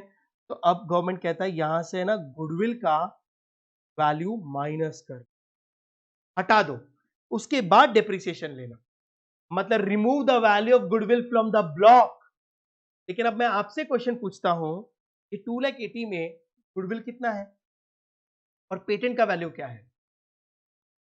इन this 2 lakh 80 how much is the value of goodwill and how much is the value of patent? जल्दी, can you calculate it? Government, तो मैं भी गवर्नमेंट से ये कहता हूं, गवर्नमेंट आपने रूल आज निकाला, मेरा गुडविल 10 साल से चल रहा है, मैंने हर साल डेप्रिसिएशन माइनस किया, और हमारा तो ब्लॉक एसेट सिस्टम है, तो ये ब्लॉक के अंदर गुडविल भी है पेटेंट भी है, but now I don't know कि ओपनिंग बैलेंस में जब खरीदा था तब गुडविल 2 लाख का था, लेकिन now I don't know at present इस ब्लॉक में गुडविल का वैल्यू क्या है। गवर्नमेंट कहता है मुझे भी पता है कि तुझे नहीं पता चलेगा, तो उसका सॉल्यूशन है ना क्या? तो गवर्नमेंट कहता है आप ऐसे ट्रीट करो कि आपने खाली गुडविल खरीदा होता 2 लाख का और उस पर इंडिविजुअली डेप्रिसिएशन चार्ज किया होता, तो आज उसकी वैल्यू क्या होती, उसका माइनस कर दो। मतलब 17-18 में आपने 50,000 डेप्रिसिएशन चार्ज किया, हेलो, दोनों का वैल्यू 2 लाख है, प्रपोर्शनेट लेना है। हाँ मैंने तो दोनों को वैल्यू को इक्वल रखा ताकि आपको एग्जांपल दे सकूं, तो कहने से 25,000 गुडविल का डेप्रिसिएशन हुआ होगा इसमें से, फिर 40 है, हाँ जी, 40 में से गुडविल का कितना है 20, फिर 30 है, 30 में से गुडविल का कितना हुआ होगा 15, तो what is the value of goodwill, आज का वैल्यू ऑन 1 अप्रैल 2020, बताओ। तो कहने से 20 plus 25 plus 15 40 plus 60 2060, 2 lakh minus 60 1 lakh 40 हुआ कि नहीं, तो 1 लाख 40 माइनस कर लो, तो बाकी का खाली पेटेंट बचेगा, अब से डेप्रिसिएशन शुरू करो 1 लाख 40 से, हेलो, समझा?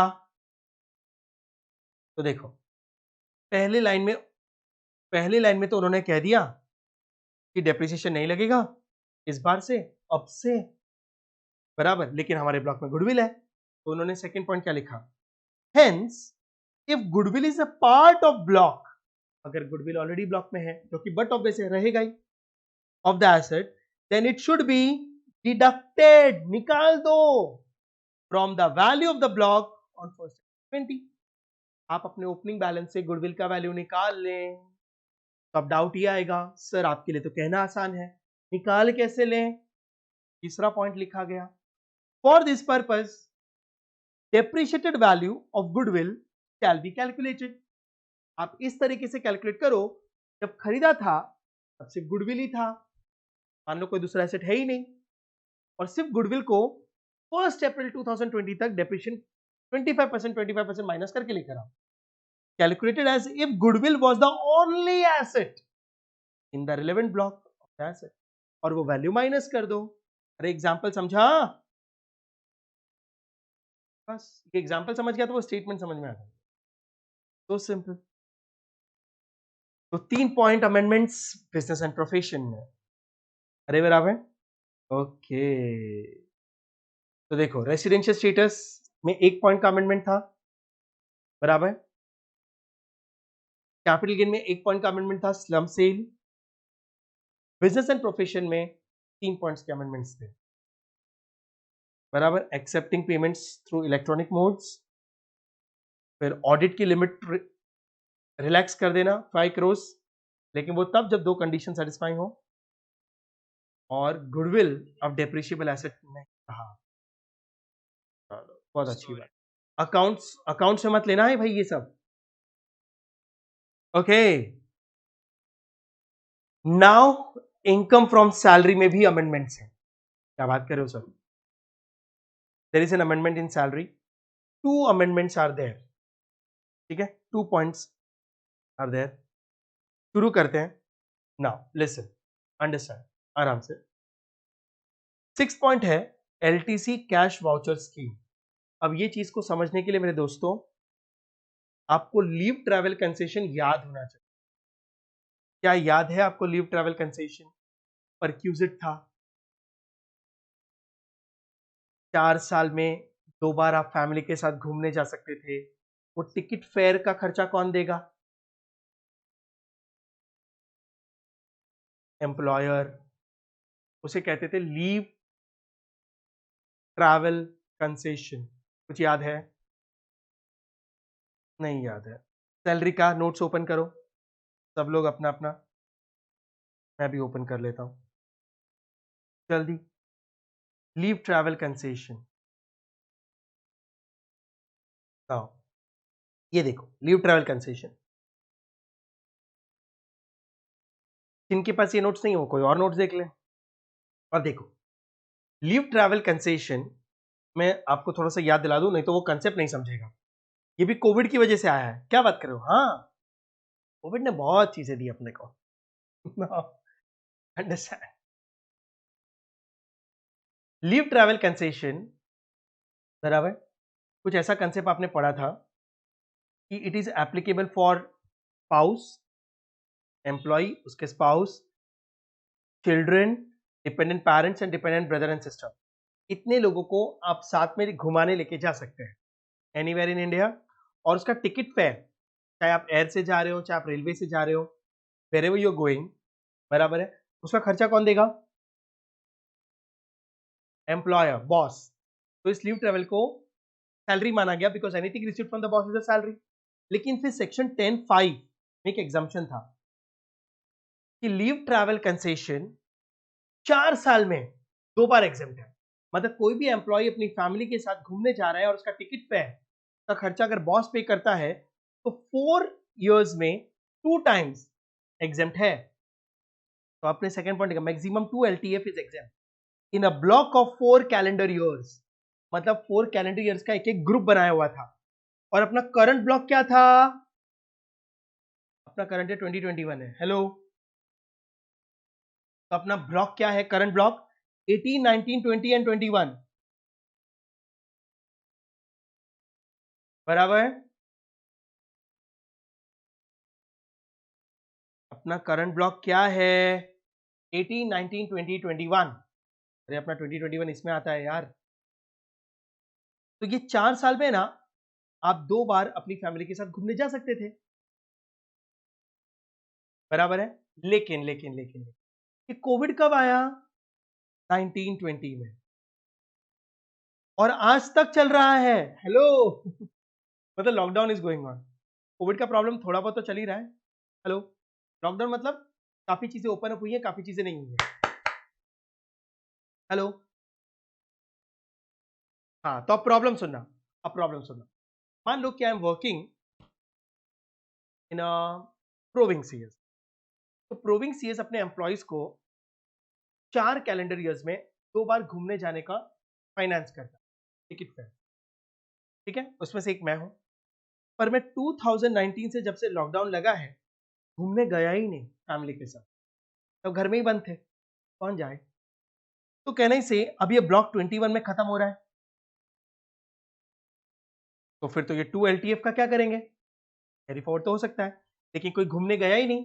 तो मालूम है एम्प्लॉयज ने क्या किया? एम्प्लॉयज ने कहा देखो बॉस, मैंने भी कहा प्रोविंस से, देख भाई ये ब्लॉक खत्म हो रहा है और 2 बार अगर मैं घूमने जाता बॉस बॉस तो तुम मुझे फाइनेंस करते। हाँ प्रवीण, घूमने जाता तो देता पैसे। तो बोलता है सुनो ना, घूमने तो जा नहीं सकते, कोविड है। हाँ जी। रिस्ट्रिक्शंस है।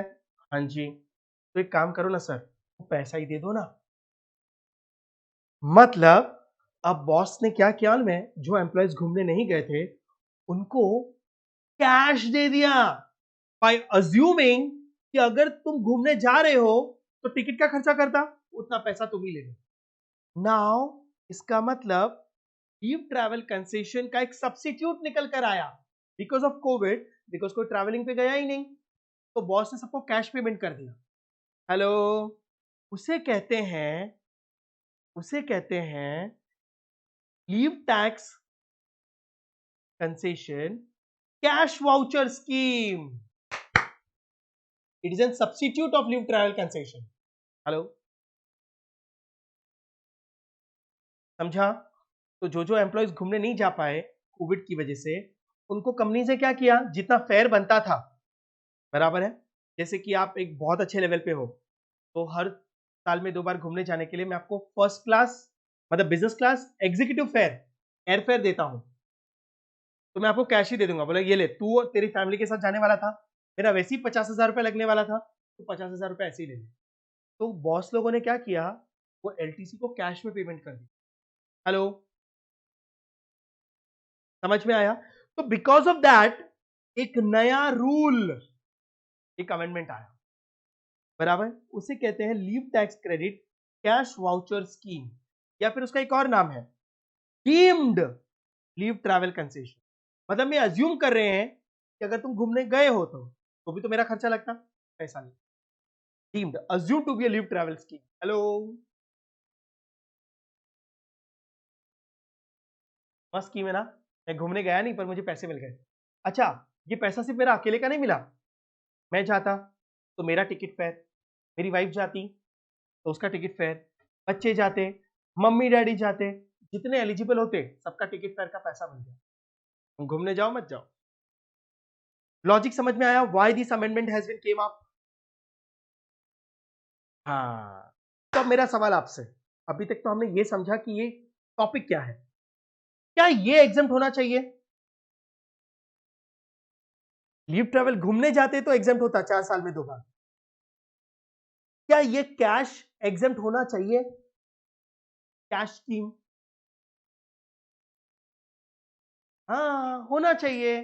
तो इनकम टैक्स एक्ट क्या कहता है? सुनो सुनो सुनो, इनकम टैक्स एक्ट कहता है कि ट्रैवल कंसेशन का पैसा अगर आपको मिल गया है टिकट फेयर वाला बॉस से, तो वो सैलरी है, बट हम उसको भी एग्जाम्पशन देंगे under section 10(5). We will going to give the exemption under section 10(5), बराबर। लेकिन सर वो एग्जाम्पशन कैसे होगा? नाउ लिसन, वो आपको थोड़ा समझना है। गवर्नमेंट कहता है जो पैसा आपको मिला है वो तो आपके लिए इनकम है, लेकिन लीव ट्रैवल कंसेशन में वो खर्चा करके एग्जाम मिलता, आपके पास पैसा नहीं आता। अरे you would have spend money ना ऑन टिकट फेयर्स, हाँ कि ना? हाँ, लेकिन यहां पर तो आपको कैश मिल गया और तुम घूमने भी नहीं गए तो खर्चा भी नहीं हुआ। तो एग्जाम्पशन देने के लिए तुमको वो पैसा खर्चा करना पड़ेगा। First spend money then take the exemption. Sir अगर हम पैसा बचा लेते, एफडी करवा ले तो एग्जाम्पशन नहीं मिलेगा। सर कैसे मिलेगा एग्जाम्पशन? उसको खर्चा करो। घूमने जाते तो खर्चा होता ना वो पैसा। हाँ, तो पहले उसको खर्चा करो।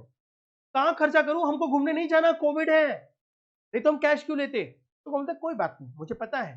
तो आप लोग है ना उस पैसे को जो बॉस से मिला है लीव ट्रैवल कंसेशन स्कीम के अंडर, उससे आप कोई भी सामान खरीदो जिसके ऊपर जीएसटी 12% या उससे ज्यादा लगता है। क्या बात कर रहे हो?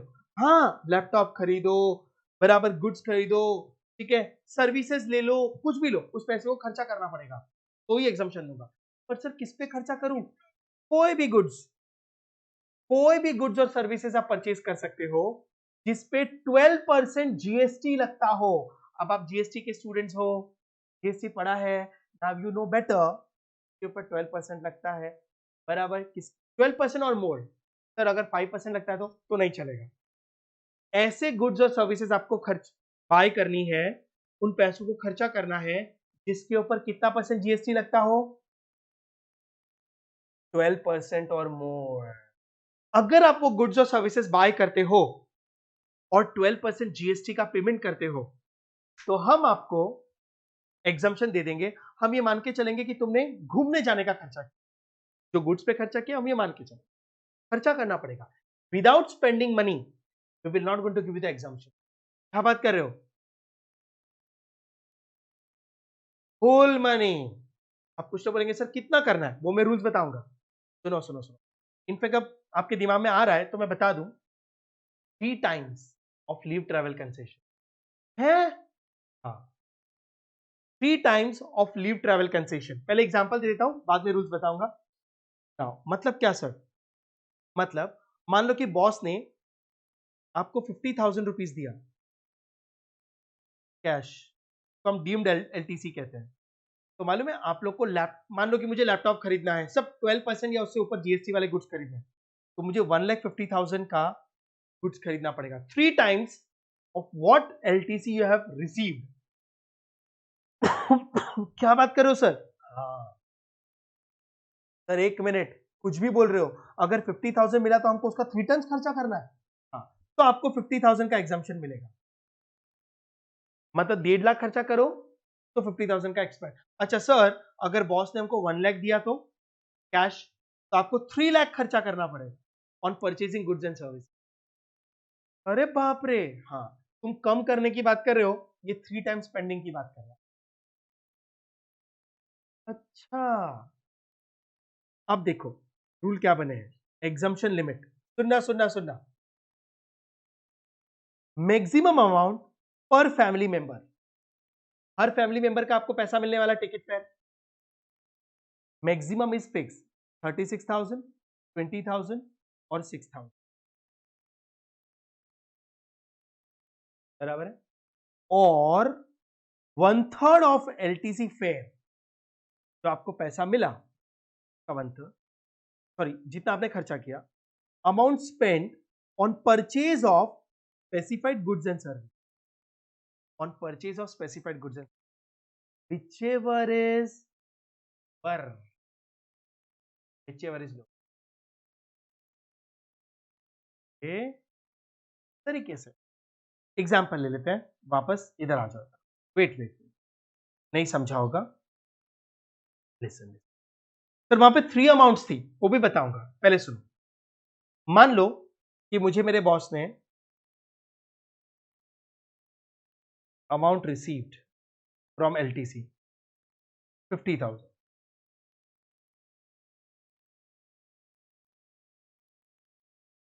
मान लो मुझे 36,000 मिला। हेलो, मेरे बॉस ने बोला प्रवीण तू घूमने नहीं गया ना, अगर जाता बराबर तो मैं तुझे 36,000 रुपीज तक का पेमेंट करता। हेलो, बराबर, तो ये मुझे कैश मिल गया, तो 36,000 इंटू 3। अब मुझे ये स्पेंड करना पड़ेगा if I want to take this exam. 36,000 का एग्जाम्पशन लेना पड़ेगा क्योंकि यही मेरे लिए इनकम है। हाँ, तो मुझे ना लैपटॉप वगैरह जो भी आप गुड्स परचेज कर रहे हो, अगर मुझे पूरा 36,000 का एग्जाम्पशन लेना है तो मालूम मुझे कितना स्पेंड करना पड़ेगा? 1,08,000, क्योंकि 1,08,000 का 1/3 विल बी 36 और which ever is lower will be exam. तो 36 हो गया, मुझे ये एग्जाम मिल जाएगा। अच्छा sir, if, hello, have you understood this? Okay, now तो देखो 36,000 का 3 टाइम्स 1,08,000 होता है, फिर उसको आपने डिवाइड बाय 3 किया तो 36 हुआ, तो आपको पूरा एग्जाम मिलेगा। अच्छा sir, if you would have spend only 1 lakh, तो 1 लाख का 1/3 होता, तो कितना आता? 33,333। हेलो, तो 33,333 एग्जाम्प्ट होता, बाकी का 3,000 रुपीज पे टैक्स लगता, मतलब 2,000 समथिंग समथिंग। तो 36 में से ये एग्जाम्प्ट होता, ऊपर के अमाउंट पे टैक्स लग जाता। हेलो, तो गवर्नमेंट ने कहा है अगर आप घूमने नहीं गए हो तो बॉस से अगर आपको कैश मिला है, बराबर, तो उसका एग्जाम्पशन मिलेगा, लेकिन you have to purchase the goods और सर्विसेज, बराबर। नाउ लिसन लिसन, तो अब आपको एग्जाम्पशन लिमिट समझ गया होगा। Maximum amount per family member, बराबर, maximum amount per family member deemed LTC fare 36,000, 20,000 और 6,000, और 1/3 of LTC fare amount spent on purchase of specified goods और सर्विस, whichever is lower का एग्जाम्पशन मिलेगा। Any doubts?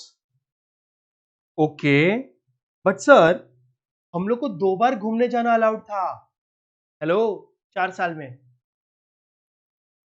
तो गवर्नमेंट ने देखो क्या लिखा है, वो जो आपको पैसा एग्जाम्पशन मिल रहा है ना, वो इन प्लेस ऑफ 2 एलटीसीज मिल रहा है। क्या बात करो, हाँ देखो, this scheme is applicable to all types of employees, ठीक है, नॉर्मल है। Exemption of LTC cash voucher scheme is applicable only to a block of 18 to 21। आपका करंट ब्लॉक 18 to 21 के लिए ही एप्लीकेबल है। सर एक मिनट, अब जो नया ब्लॉक आएगा 20 to 23 उसका क्या? अब आप घूमने जा सकते हो, अब कोविड का प्रॉब्लम सॉल्व हो गया है, तो ये इसी ब्लॉक के लिए रूल बना है। एंड इन सब्स्टिट्यूशन ऑफ 2 एलटीसीज, आप 2 बार घूमने नहीं गए, का पैसा आपको मिल रहा है, बराबर। ओके सर, लेकिन ये एग्जाम्पशन लेने के लिए ये रूल्स तो हैं, but you have to satisfy some conditions, कुछ रिस्ट्रिक्शंस है। कंडीशंस तो क्या है, अब देखो रिस्ट्रिक्शंस क्या है। To avail exemption following condition should be satisfied.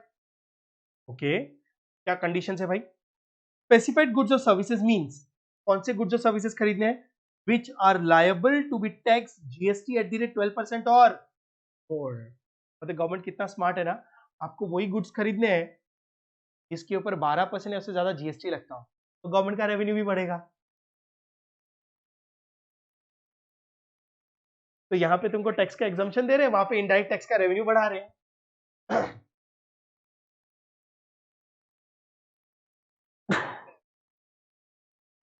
Okay, second one. अब सर गवर्नमेंट को कैसे पता चलेगा दोस्तों? अच्छा, वो जो ये जो बेनिफिट है, ये अगले अगले ब्लॉक में भी है क्या कि 18 to 21 के लिए ही है? हाँ, तो देखो एक ड्यूरेशन फिक्स है, उसी डेट्स के बीच में आपको गुड्स और सर्विस परचेज करने हैं, तो क्या बात करो। हाँ देखो, goods and services should be purchase during a period from 12th October 2020 to 31st March 21। अपना करंट ईयर 2021 है ना, तो 12 अक्टूबर 20 से लेकर 31 मार्च 21 के बीच में ही आपको ये गुड्स खरीदने हैं, तो एग्जाम्पशन मिलेगा। क्यों सर? क्योंकि 31 मार्च के बाद हमारा ईयर खत्म हो जाता है 2021, बराबर। तो सर 12 ही अक्टूबर क्यों? क्योंकि अमेंडमेंट तभी आया था। उसके पहले अमेंडमेंट था नहीं, तो उसके पहले बाय कर कैसे सकते थे?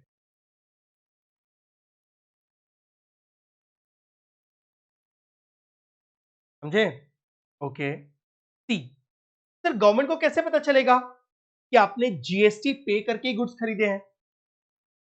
तो गवर्नमेंट कहता है आपको इनवॉइस एक्सेप्ट करना होगा और आपको पेमेंट कैश में नहीं करना।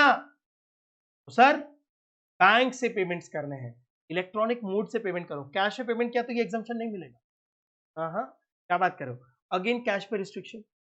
Payment to GST registered vendor is made by account payee cheque, draft और through electronic mode only.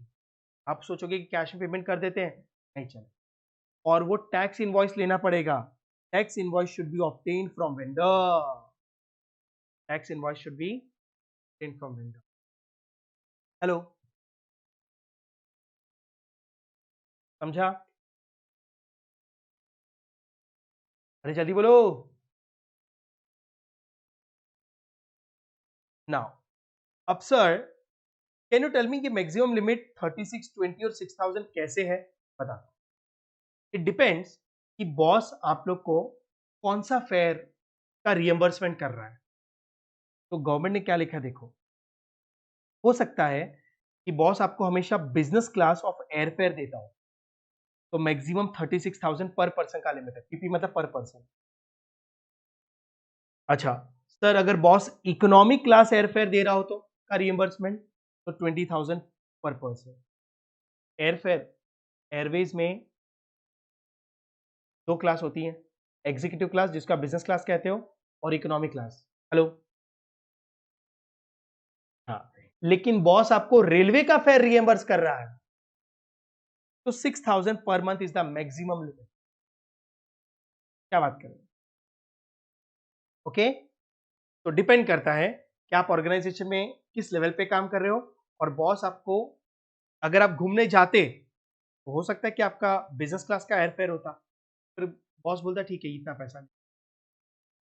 Okay, तो लीव ट्रैवल कैश वाउचर्स की, इन सब्सटीट्यूशन ऑफ लीव ट्रैवल्स की, कि आप घूमने नहीं गए तो ठीक है भाई पैसे ले लो, लेकिन उसका एग्जम्पशन खर्चा करने पे है। ऑल ऑफ यू,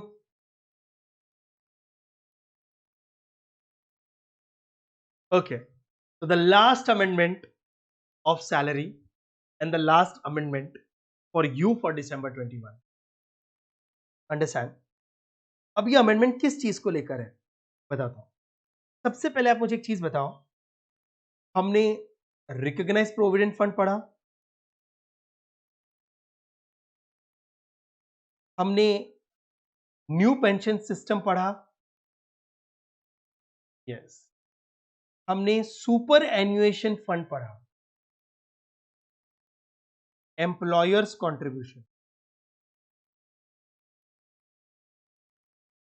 कौन सा कंट्रीब्यूशन? एम्प्लॉयर्स कंट्रीब्यूशन, बराबर। जरा ध्यान से समझना दोस्तों, ये अमेंडमेंट बिना एग्जाम्पल के नहीं समझ आता है, इससे मैं एक सम भी लूंगा, ठीक है। नाउ आरपीएफ, एनपीएस और सैफ, बराबर, एम्प्लॉयर कंट्रीब्यूशन एग्रीगेट लेवल पर, ये अमेंडमेंट नहीं है, ये हम ऑलरेडी पढ़ चुके थे। कितना एग्जाम था मालूम है? मैक्सिमम 7,50,000, अगर आपको याद होगा तो, बराबर।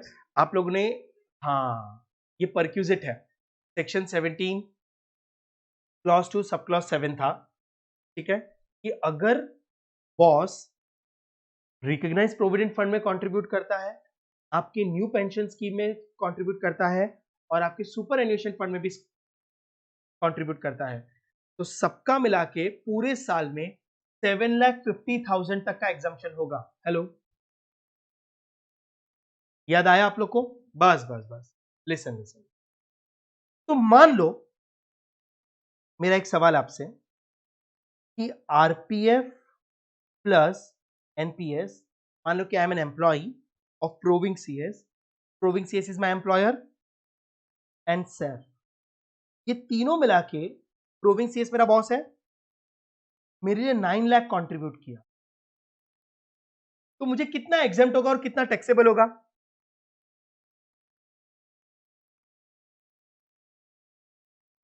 मान लो 2 लाख, लाख, 5 लाख सबने कंट्रीब्यूट किया, तो 9 लाख टोटल एम्प्लॉयर ने कंट्रीब्यूट किया, तो मुझे कितना एग्जेम्प्ट होगा? 7,50,000। आपको एग्रीगेट बेसिस पे 7,50,000 एग्जेम्प्ट होगा, और 1,50,000 पे यू आर लायबल टू पे द टैक्स। अग्री? ये रूल आपको याद आ गया? यस। जिसको ये याद नहीं आ रहा है वो जाके भी रेफर करना, तो ये लॉजिक समझे।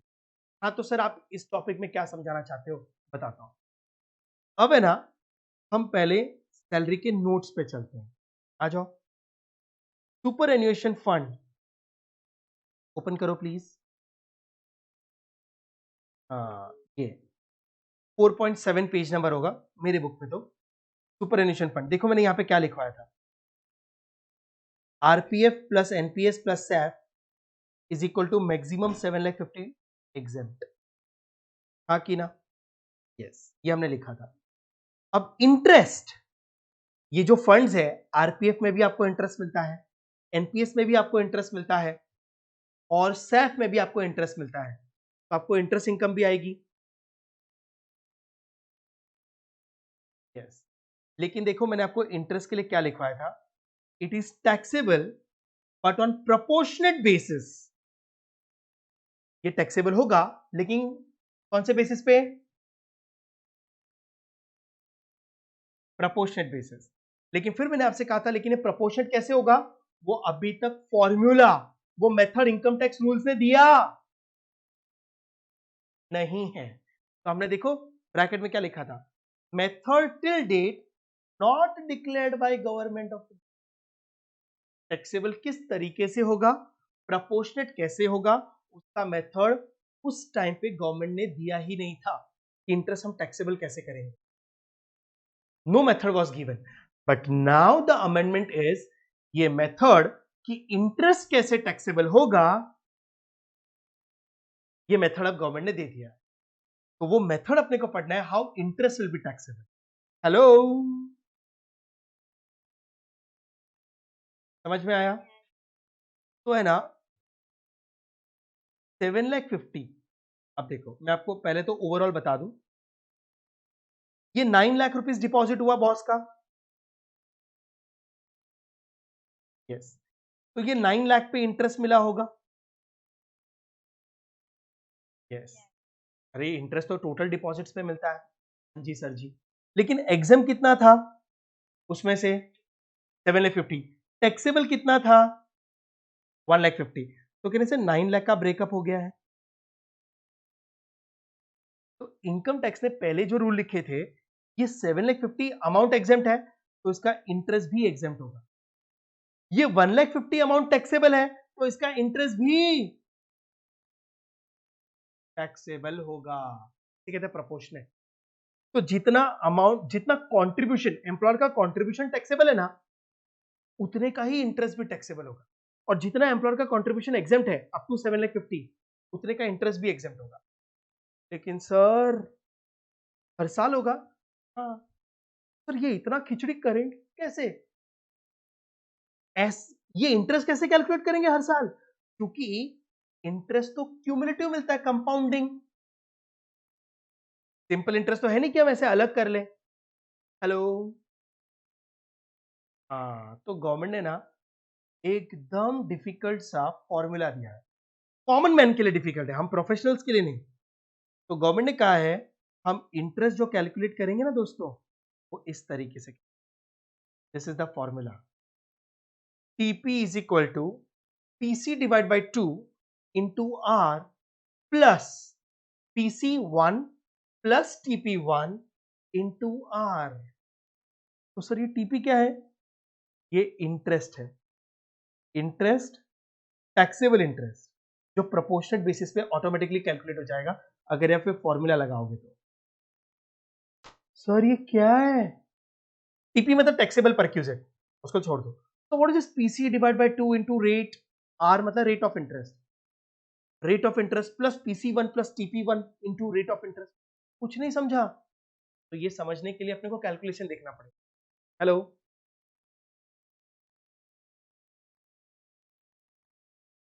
बराबर? तो सबसे पहली चीज, दिस इज द इंटरेस्ट का फॉर्मूला कि कितना इंटरेस्ट टैक्सेबल होगा, वो प्रोपोर्शनेट निकालने का फॉर्मूला है। क्या बात कर रहे हो? हाँ, अब मैं आपके एग्जाम में ये इंटरेस्ट कैलकुलेशन का क्वेश्चन एक्सपेक्ट नहीं करता। तो सर क्या एक्सपेक्ट करते हो आप? हम तो ये टॉपिक ही एक्सपेक्ट नहीं कर रहे अब तो। ना ना ना ना ना, ये फॉर्मूला थियोरेटिकली आ सकता है। ओके, ये फॉर्मूला थियोरेटिकली आ सकता है, मतलब आपको टिक मार्क करने के लिए आएगा कि which is the correct formula. तो ये फॉर्मूला आपको याद करके, लेकिन मैं आपको कैलकुलेशन बताऊंगा। मैंने कहा शायद नहीं आएगा, पेपर में सेट नहीं करता, बराबर है? ठीक है सर। तो अब ये formula, what is this PC, बराबर, what is R, what is PC1, what is TP1, ये सब क्या है? ये चीजें मैं आपको पहले थियोरेटिकली बता देता हूं कि क्या है, पर ये चीजें आपको अभी नहीं समझेंगी जब तक आप एक बार सम ना सॉल्व कर लो, क्योंकि उसको प्रैक्टिकली सोचना इंपॉर्टेंट है और वो आपको सम से समझेगा। लेकिन मैं सम भी तो फॉर्मूले से ही सॉल्व करूंगा ना, तो पहले इनका मीनिंग समझ लो। टी का मतलब है टैक्सेबल परक्यूजिट, फुल फॉर्म है ये तो, बराबर है? मतलब interest, taxable interest income, taxable interest amount जिसके ऊपर आपको टैक्स भरना होगा, ठीक है? बट ये कैलकुलेट कैसे करेंगे? तो ये देखो, पीसी डिवाइड बाय 2, बराबर। Now what is this PC divide by 2 into rate of interest? सुनो, पीसी का मतलब होता है प्रिंसिपल कंट्रीब्यूशन, फुल फॉर्म नीचे लिखा है, और पहले सुन लो। देखो, जब आप अकाउंट में पैसा जमा करते हो तो that is called investment amount. हाँ, इन्वेस्टमेंट अमाउंट है ये आपका, प्रिंसिपल कंट्रीब्यूशन, ठीक है? अच्छा, तो सर ये भी तो पीसी ही है। हाँ, तो ये भी प्रिंसिपल कंट्रीब्यूशन है, लेकिन वन का मतलब है पिछले साल का, ऑफ लास्ट ईयर। हाँ, principal contribution of last year, बराबर। इनफैक्ट टैक्सेबल प्रिंसिपल कंट्रीब्यूशन, बराबर। इस साल आपको 7.5 लाख के ऊपर टैक्स लग रहा है, तो पिछले साल भी आपको 7,50,000 के ऊपर के अमाउंट के ऊपर टैक्स लगा होगा। अरे हर साल का रूल है ना ये तो, बराबर। ये टीपी क्या है सर? ये टैक्सेबल इंटरेस्ट अमाउंट है। पिछले साल जो इंटरेस्ट पे टैक्स भरा था वो इस साल कंसीडर करना, ऑफ लास्ट ईयर। अरे बाप रे, तो वन का मतलब है लास्ट ईयर का टैक्सेबल वाला part principal contribution, last year का टैक्सेबल इंटरेस्ट अमाउंट। तो वन का मतलब लास्ट ईयर का, सर खाली पीसी मतलब करंट ईयर, खाली पीसी मतलब करंट ईयर का, ठीक है? Principal contribution of current year, okay. तो what is this R? R is rate of interest, कितना परसेंट इंटरेस्ट, क्योंकि इंटरेस्ट तो परसेंटेज बेसिस पे आता है, तो that rate you have to calculate. ओ, ऐसा? हाँ जी। तो अब देखो, प्लीज प्लीज प्लीज, यहां पर है ना हर चीज को एक्सप्लेन किया है। What is TP? तो देखो, TP taxable perquisite, full form मतलब कितना इंटरेस्ट करंट ईयर में टैक्सेबल होगा। ये तो सेक्शन है ऑफ एक्ट, बराबर। अब इसको छोड़ दो, मतलब पढ़ना है पर अभी इसको इग्नोर करो एक बार। Taxable perquisite for the current previous year, अब समझ में आया? करंट ईयर में कितना टैक्सेबल होगा इंटरेस्ट, टीपी, ओके। तो इज TP1, TP1 मतलब करंट ईयर, वन मतलब करंट ईयर की पिछला साल। हाँ, तो देखो, एग्रीगेट ऑफ टैक्सेबल परक्यूजिट, बराबर। ये सब क्लॉज क्लॉज को एक बार छोड़ो, फॉर प्रीवियस ईयर, बराबर, फॉर प्रीवियस ईयर, ठीक है, पिछले साल का। अब ये क्या लिखा है? और ईयर कमेंसिंग ऑन और first day of April 2020 other than the current previous. अब सुनो, पर इसको भी छोड़ दो, for the previous year other than current year, current year को कंसीडर नहीं करना है, तभी तो पिछला साल कंसीडर करोगे ना। हेलो, हाँ, लेकिन मालूम है इस साल के लिए आपका जो TP1 है वो हमेशा 0 ही रहेगा। सर क्यों? बताता हूं। ये जो 7,50,000 का क्लॉज आया है ये इस साल का अमेंडमेंट है। तो पिछले साल कभी 7,50,000 के ऊपर के अमाउंट पे टैक्स भरा था क्या? नो, जब रूल ही नहीं था तो हम इधर 0 ही लेंगे इस साल के लिए। तो आपके लिए TP1 will always be 0 in the exam, okay, for you all, क्योंकि it is for the previous year, पर प्रीवियस ईयर में रूल्स थे नहीं, इसके लिए उन्होंने देखो क्या लिखा, पिज्जा। अब मैंने जो कैंसिल किया ना वो हटा रहा हूं, और ईयर कमेंसिंग ऑन 1 अप्रैल 2020। उन्होंने कहा है कि 1 अप्रैल 2020 से पिछला साल नहीं लेना है, कि तब ये रूल था ही नहीं। तो अपने लिए उसके पिछले साल, ये तो फर्स्ट ईयर ही है तो पिछला साल था ही नहीं, तो 0 ही लेंगे हम। Any doubts? ओके, अब ये ज्यादा क्लियर होगा जब आप एग्जाम्पल सॉल्व करोगे, लेकिन एक बार ये एब्रीवेशन समझ लो। What is PC? पीसी मतलब करंट ईयर, 1 मतलब लास्ट ईयर होता है, पीसी मतलब करंट ईयर। अमाउंट और aggregate of amount of a principal contribution made by employer in excess of 7.5 lakh. Excess मतलब मेरा कॉन्ट्रीब्यूशन 9 लाख था करंट ईयर का, उसमें से 7,50,000 एग्जाम्प्ट हो गया, तो 7,50,000 के ऊपर का अमाउंट कितना था? 1,50,000। यहां पर मैं 1,50,000 लूंगा जो टैक्सेबल है, क्योंकि उसी के ऊपर क्या इंटरेस्ट टैक्सेबल होगा। Hello, now what is PC1? Same, लेकिन ऑफ लास्ट ईयर। ये PC मतलब करंट ईयर, ये PC1 मतलब प्रीवियस ईयर। तो प्रीवियस ईयर में भी ये रूल नहीं था, तो अपने लिए PC1 विल ऑलवेज बी 0। इस साल के लिए आपके अटेम्प्ट के लिए 0 है, बराबर है। अगले अटेम्प्ट वालों को ये साल का कंसिडर करना पड़ेगा, वो बाद में देखेंगे। आप आपके अटेम्प्ट की तो देख लो। नाउ PC1, TP1, PC, ये तीनों समझ गया फॉर्मूले का? Yes sir. Now I want rate of interest. तो रेट ऑफ इंटरेस्ट जो आर है वो इस तरीके से कैलकुलेट हो, आई, आई मतलब इंटरेस्ट अमाउंट, अब डिवाइड बाय FAVG मतलब फैक्टर एवरेज, बराबर FAVG। अब ये क्या है ये मैं आपको फॉर्मूले से बता दूं, कुछ तो भी नाम देना था उन्होंने दे दिया। हेलो, FAVG मतलब एवरेज, इसी दो चीज का एवरेज लेना है, ठीक है। अब ये किसका लेना है, चलो ये भी सुन लो। करंट ईयर का आपका जो फंड अकाउंट है उसका ओपनिंग बैलेंस प्लस उसका क्लोजिंग बैलेंस डिवाइड बाय 2, ठीक है। ये मैं आपको फॉर्मूले से समझाऊंगा।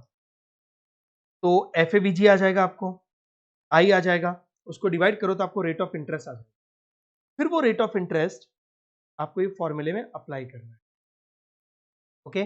नाउ नाउ नाउ नाउ अब मुझे पता है जितनी भी बकवास मैंने की शायद 1% आपको समझा, बाकी ये फॉर्मूले का एग्जैक्ट मीनिंग नहीं समझ आया, वो सिर्फ एग्जाम्पल से समझेगा। अब हम एक एग्जाम्पल पे चलते हैं, आ जाओ। फिर हम यहां पर है ना अपनी लैंग्वेज में लिखेंगे, व्हाट इज TP,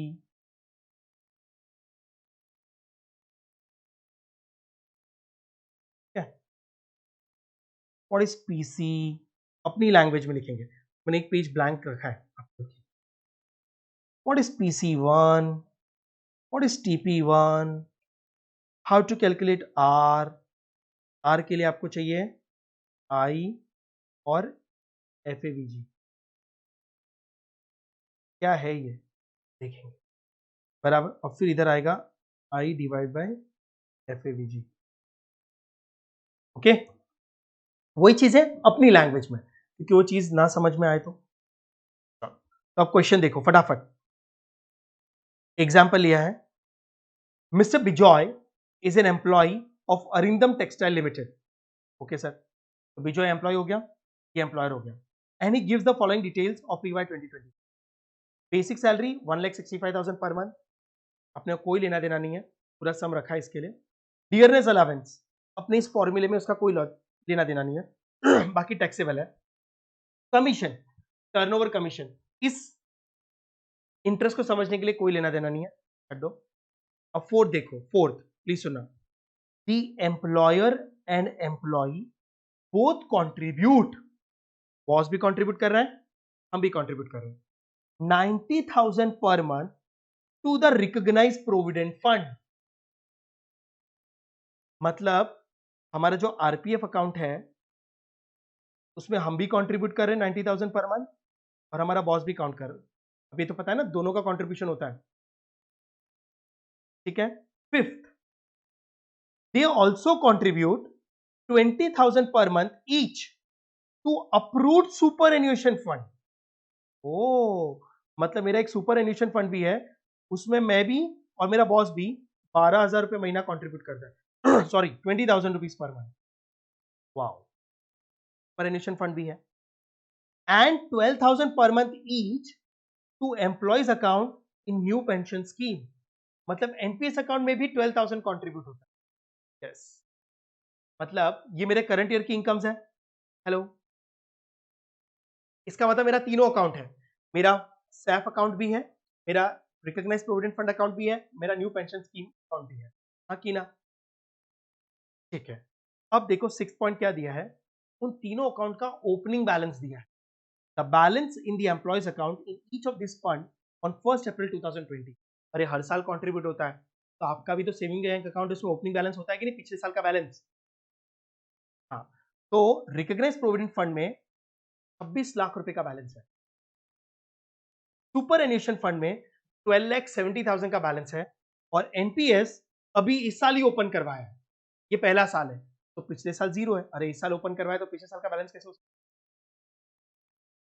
ओके, अच्छा। सेवेंथ, अब ये जो फंड है इसके ऊपर हर साल क्या मिल रहा है? इंटरेस्ट।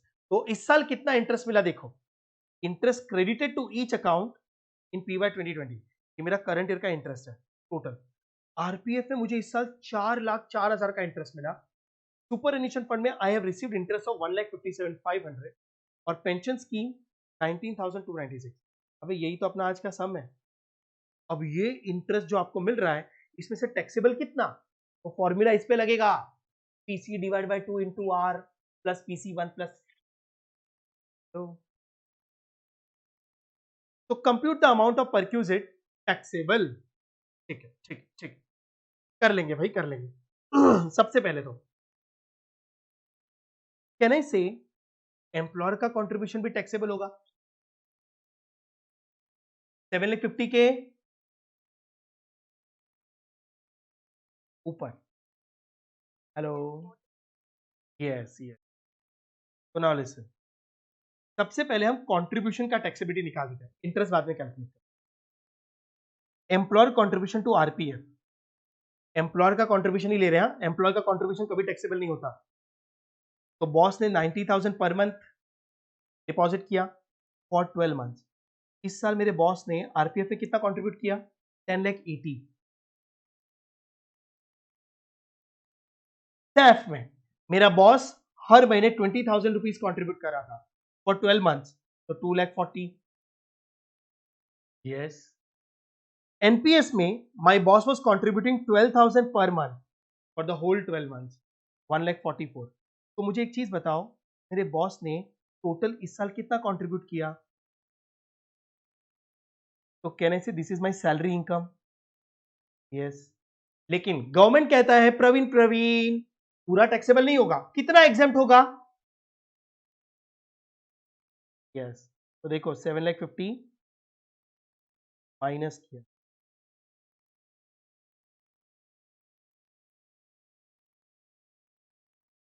बराबर 7,50,000 माइनस किया। अब what is the taxable amount? 7,40,000, this is my taxable amount.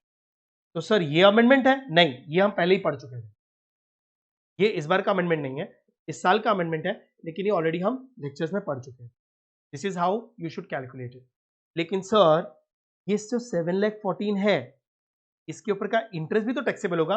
हाँ, ये अमाउंट तो टैक्सेबल होगा ही, इसके ऊपर का इंटरेस्ट भी टैक्सेबल होगा। तो सर इसका इंटरेस्ट कैलकुलेट करने के लिए आपको ये फॉर्मूला अप्लाई करना पड़ेगा। हेलो, ठीक है, अब देखो फॉर्मूला कैसे कैलकुलेट करेंगे। आ जाओ आ जाओ। अब मैंने यहां पे एक टेबल बनाई है, to find closing balance. To find closing balance, please सुनना प्लीज सुनना प्लीज सुनना। लॉजिकल है अपने आप, ये टाइप तो है पर मैं एक सॉल्व करके बता रहा हूं। कॉलम्स क्या है, पिछले साल का ओपनिंग बैलेंस। हेलो, इस साल इसमें पैसे जमा करवाए थे, किसने किसने जमा करवाए? हाँ, दोनों लोग हर साल पैसे जमा करते हैं। तो सुनो, principal contribution of employee and principal contribution of boss, मतलब एम्प्लॉयर, दोनों ने पैसे जमा किए तो बैलेंस इंक्रीज हो गया होगा। यस। अच्छा, इसी साल इसके अंदर क्या मिला होगा? Interest accrued. जब आप इन तीनों को ओपनिंग बैलेंस में ऐड करोगे तब जाकर मुझे क्लोजिंग बैलेंस मिलेगा ना। अरे ओपनिंग प्लस मेरा कंट्रीब्यूशन प्लस मेरे बॉस ने पैसे जमा कराए वो, प्लस मुझे इस साल इंटरेस्ट मिला, तो I will be getting closing balance. तो ये जो टेबल बनी है ना, ये क्लोजिंग बैलेंस निकालने के लिए बनी है। अच्छा जी, हाँ, तो सुनो, पहला अकाउंट आरपीएफ है, दूसरा अकाउंट सुपर एन्यूएशन है, तीसरा अकाउंट नेशनल पेंशन स्कीम। बराबर, आपको चाहिए तो मैं कैलकुलेट करके बता दूं। ओपनिंग बैलेंस सम में आरपीएफ का ओपनिंग बैलेंस कितना था देखो, 26 लाख।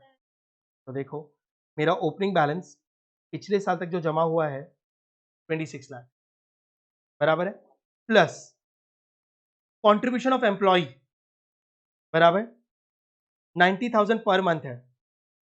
तो अभी इधर कैलकुलेशन किया तो कहने से 90,000 पर मंथ मतलब 10 लाख 80 मैं डिपॉजिट करता हूं और 10 लाख 80 मेरा बॉस डिपॉजिट करता है। यस, प्लस इस साल इस पे इंटरेस्ट आया, सर कितना आया वो आपको क्वेश्चन में भी दिया हुआ है, ये रहा 4,04,600। रिकॉग्नाइज प्रोविडेंट फंड का इंटरेस्ट, अरे दिख रहा है, तो 4,04,600। तो आपका क्लोजिंग बैलेंस होगा 51,000, सॉरी 51,64,600 अमाउंट। समझा कैसे टेबल बनी है?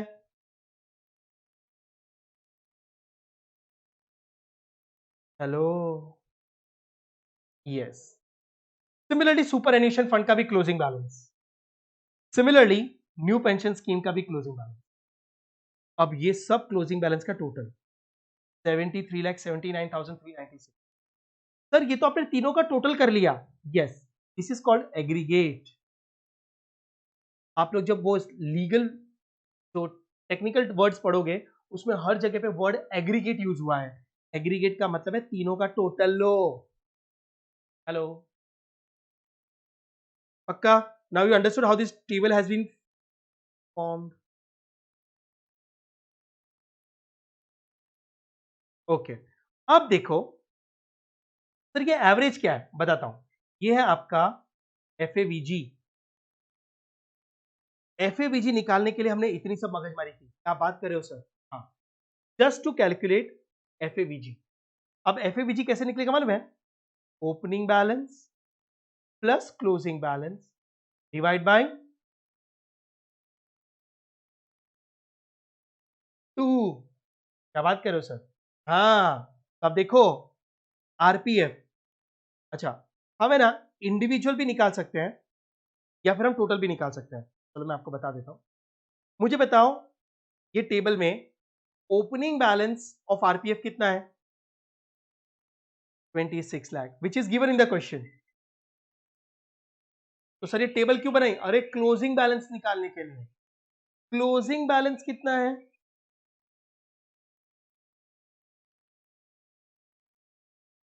51 लाख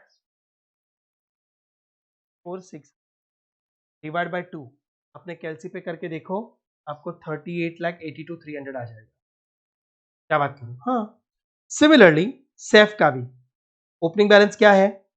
12,70,000, क्लोजिंग बैलेंस 19,07,500, प्लस करो डिवाइड बाय 2 करो, 15,88,750 आ जाएगा।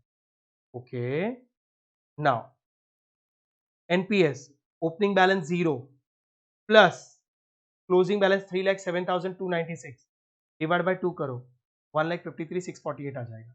और फिर इन तीनों का टोटल करोगे तो एग्रीगेट आ जाएगा। लेकिन अपने को एग्रीगेट ही चाहिए था, तो हम इतना लंबा नहीं चाहेंगे। हम क्या करेंगे मालूम है, हम क्लोजिंग का एफएवीजी कर लेंगे एग्रीगेट का 73 लाख, पहले ओपनिंग ले ले, 38,70,000 राइट,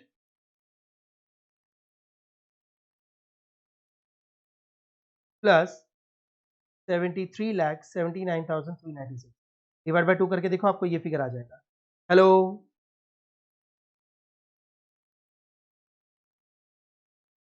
अरे समझा? Yes, it's called FAVG. क्या बात करो, एफएवीजी आ गया? हाँ हाँ हाँ, आ गया, तो लिख ले लिख ले लिख ले, मैं यहाँ पर लिख देता हूँ 56,24,698, 56,24,960। हेलो, मुझे एफएवीजी आ गया। तो पूरा टेबल एफएवीजी निकालने के लिए था, opening plus closing divide by 2। तो अब सुनो, मैं आपके लिए यहाँ पर फॉर्मूला भी लिख रहा हूँ। मैं सुनू एग्रीगेट, अब एग्रीगेट का मतलब समझा, total of all the 3 account. Hello, opening balance plus aggregate closing balance divide by 2। क्या आपको ये समझा? Okay, done. चलो, ये तो हो गया भाई, ये तो हो गया भाई। नाउ अब सवाल ये है, sir what is this I now? Please ये भी क्लियर कर दो, बताता हूं। आई का मतलब है करंट ईयर का इंटरेस्ट। सुनो मैं क्या लिख रहा हूं, अब फिगर मुझे आपसे चाहिए, current year's aggregate interest, current year's aggregate interest. चलो मुझे बताओ कितना है, ये टेबल में ही देख लो चाहिए तो। करंट ईयर्स एग्रीगेट इंटरेस्ट, जल्दी बोलो।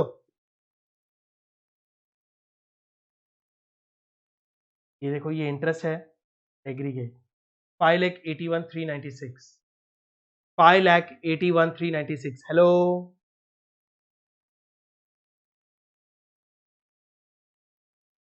तो मुझे इंटरेस्ट भी आ गया 5 लाख, सॉरी 81,396। ये अपनी लैंग्वेज समझ में आ रही है, current year's aggregate interest. Okay, तो अब अपने को आर मिल गया। Sir how come? अरे 5,81,396 डिवाइड बाय 56,24,968। आप कैलसी पे ट्राई कर लो, मैंने यहाँ पे कैलकुलेशन करके दिया हुआ है, सब टाइप्ड है। लेकिन जब तक आप खुद से एक बार नहीं करोगे ना, ये नहीं समझ में आएगा। 10.33 आ रहा है।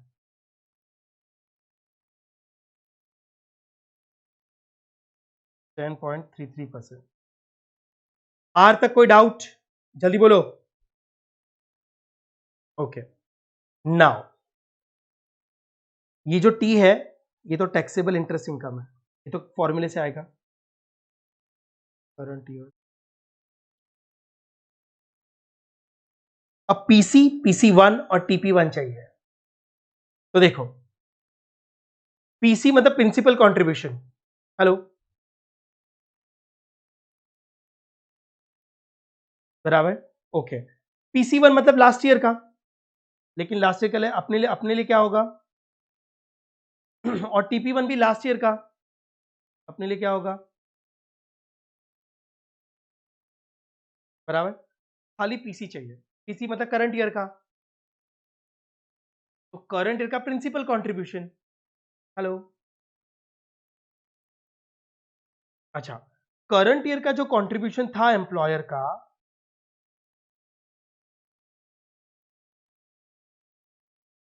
वो तो 14,64 था, ये पीसी है। लेकिन ये पूरा लेंगे कि एग्जाम हटाने के बाद लेंगे? हाँ, तो this 7,14,000 is my PC in excess of 7,50,000. तो 7,14,000.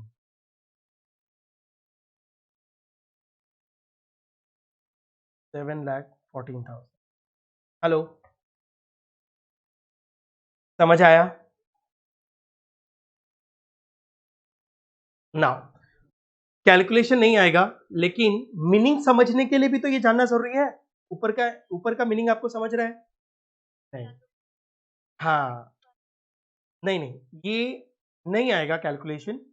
लेकिन देखो, तो अब देखो इसको अपनी लैंग्वेज में क्या लिखे बोलो. Current year's aggregate employer's contribution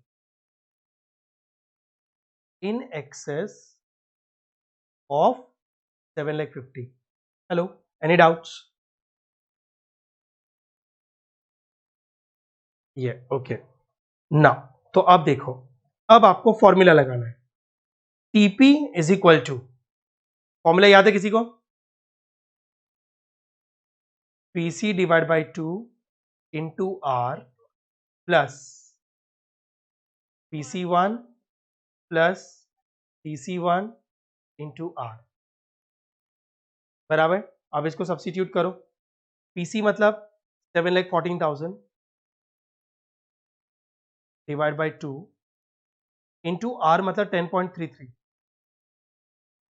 plus 0 plus 0 into 10.33 बराबर है. अब आगे का कैलकुलेशन प्रिंटेड है मेरे पास, पर आपको ये फॉर्मूला सब्स्टिट्यूट करना समझ में आना चाहिए ना. ये रहा आंसर. जब आप ये फॉर्मूला अप्लाई करोगे 7,14 divide by 2 into 10.0 plus nil 36,878 is the taxable interest.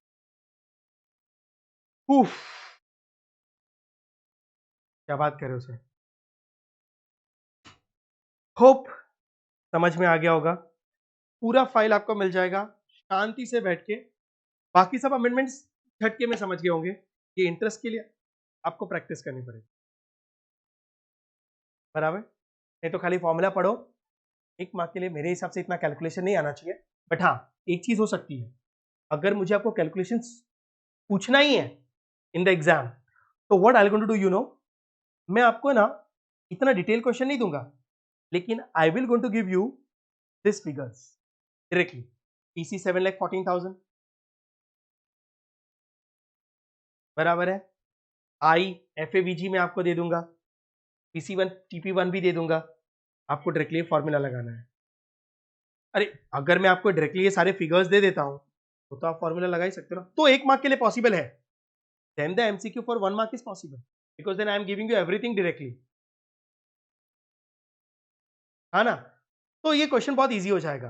लेकिन अगर मुझे इसी क्वेश्चन को ट्रिकी बनाना है ना, तो what I am going to do you know, I am not going to use the word PC, I am going to use word current year's aggregate employees contribution. Last year's aggregate employees contribution, last year's aggregate interest contribution. Hello, current year's aggregate interest बराबर. तो फिर आपको वो समझना है कौन सा PC है, कौन सा PC1 है, कौन सा TP1 है. खैर, now by this all the amendments are over. क्या बात कर रहे हो. यस, 7 पॉइंट्स के अमेंडमेंट्स थे. 2 घंटे लग गए यार बराबर. कोई टाइम पास नहीं किया, कुछ नहीं किया, फिर भी 2 घंटे. कोई बात. बट एनी डाउट्स, सब समझ में आ गया. Best of luck.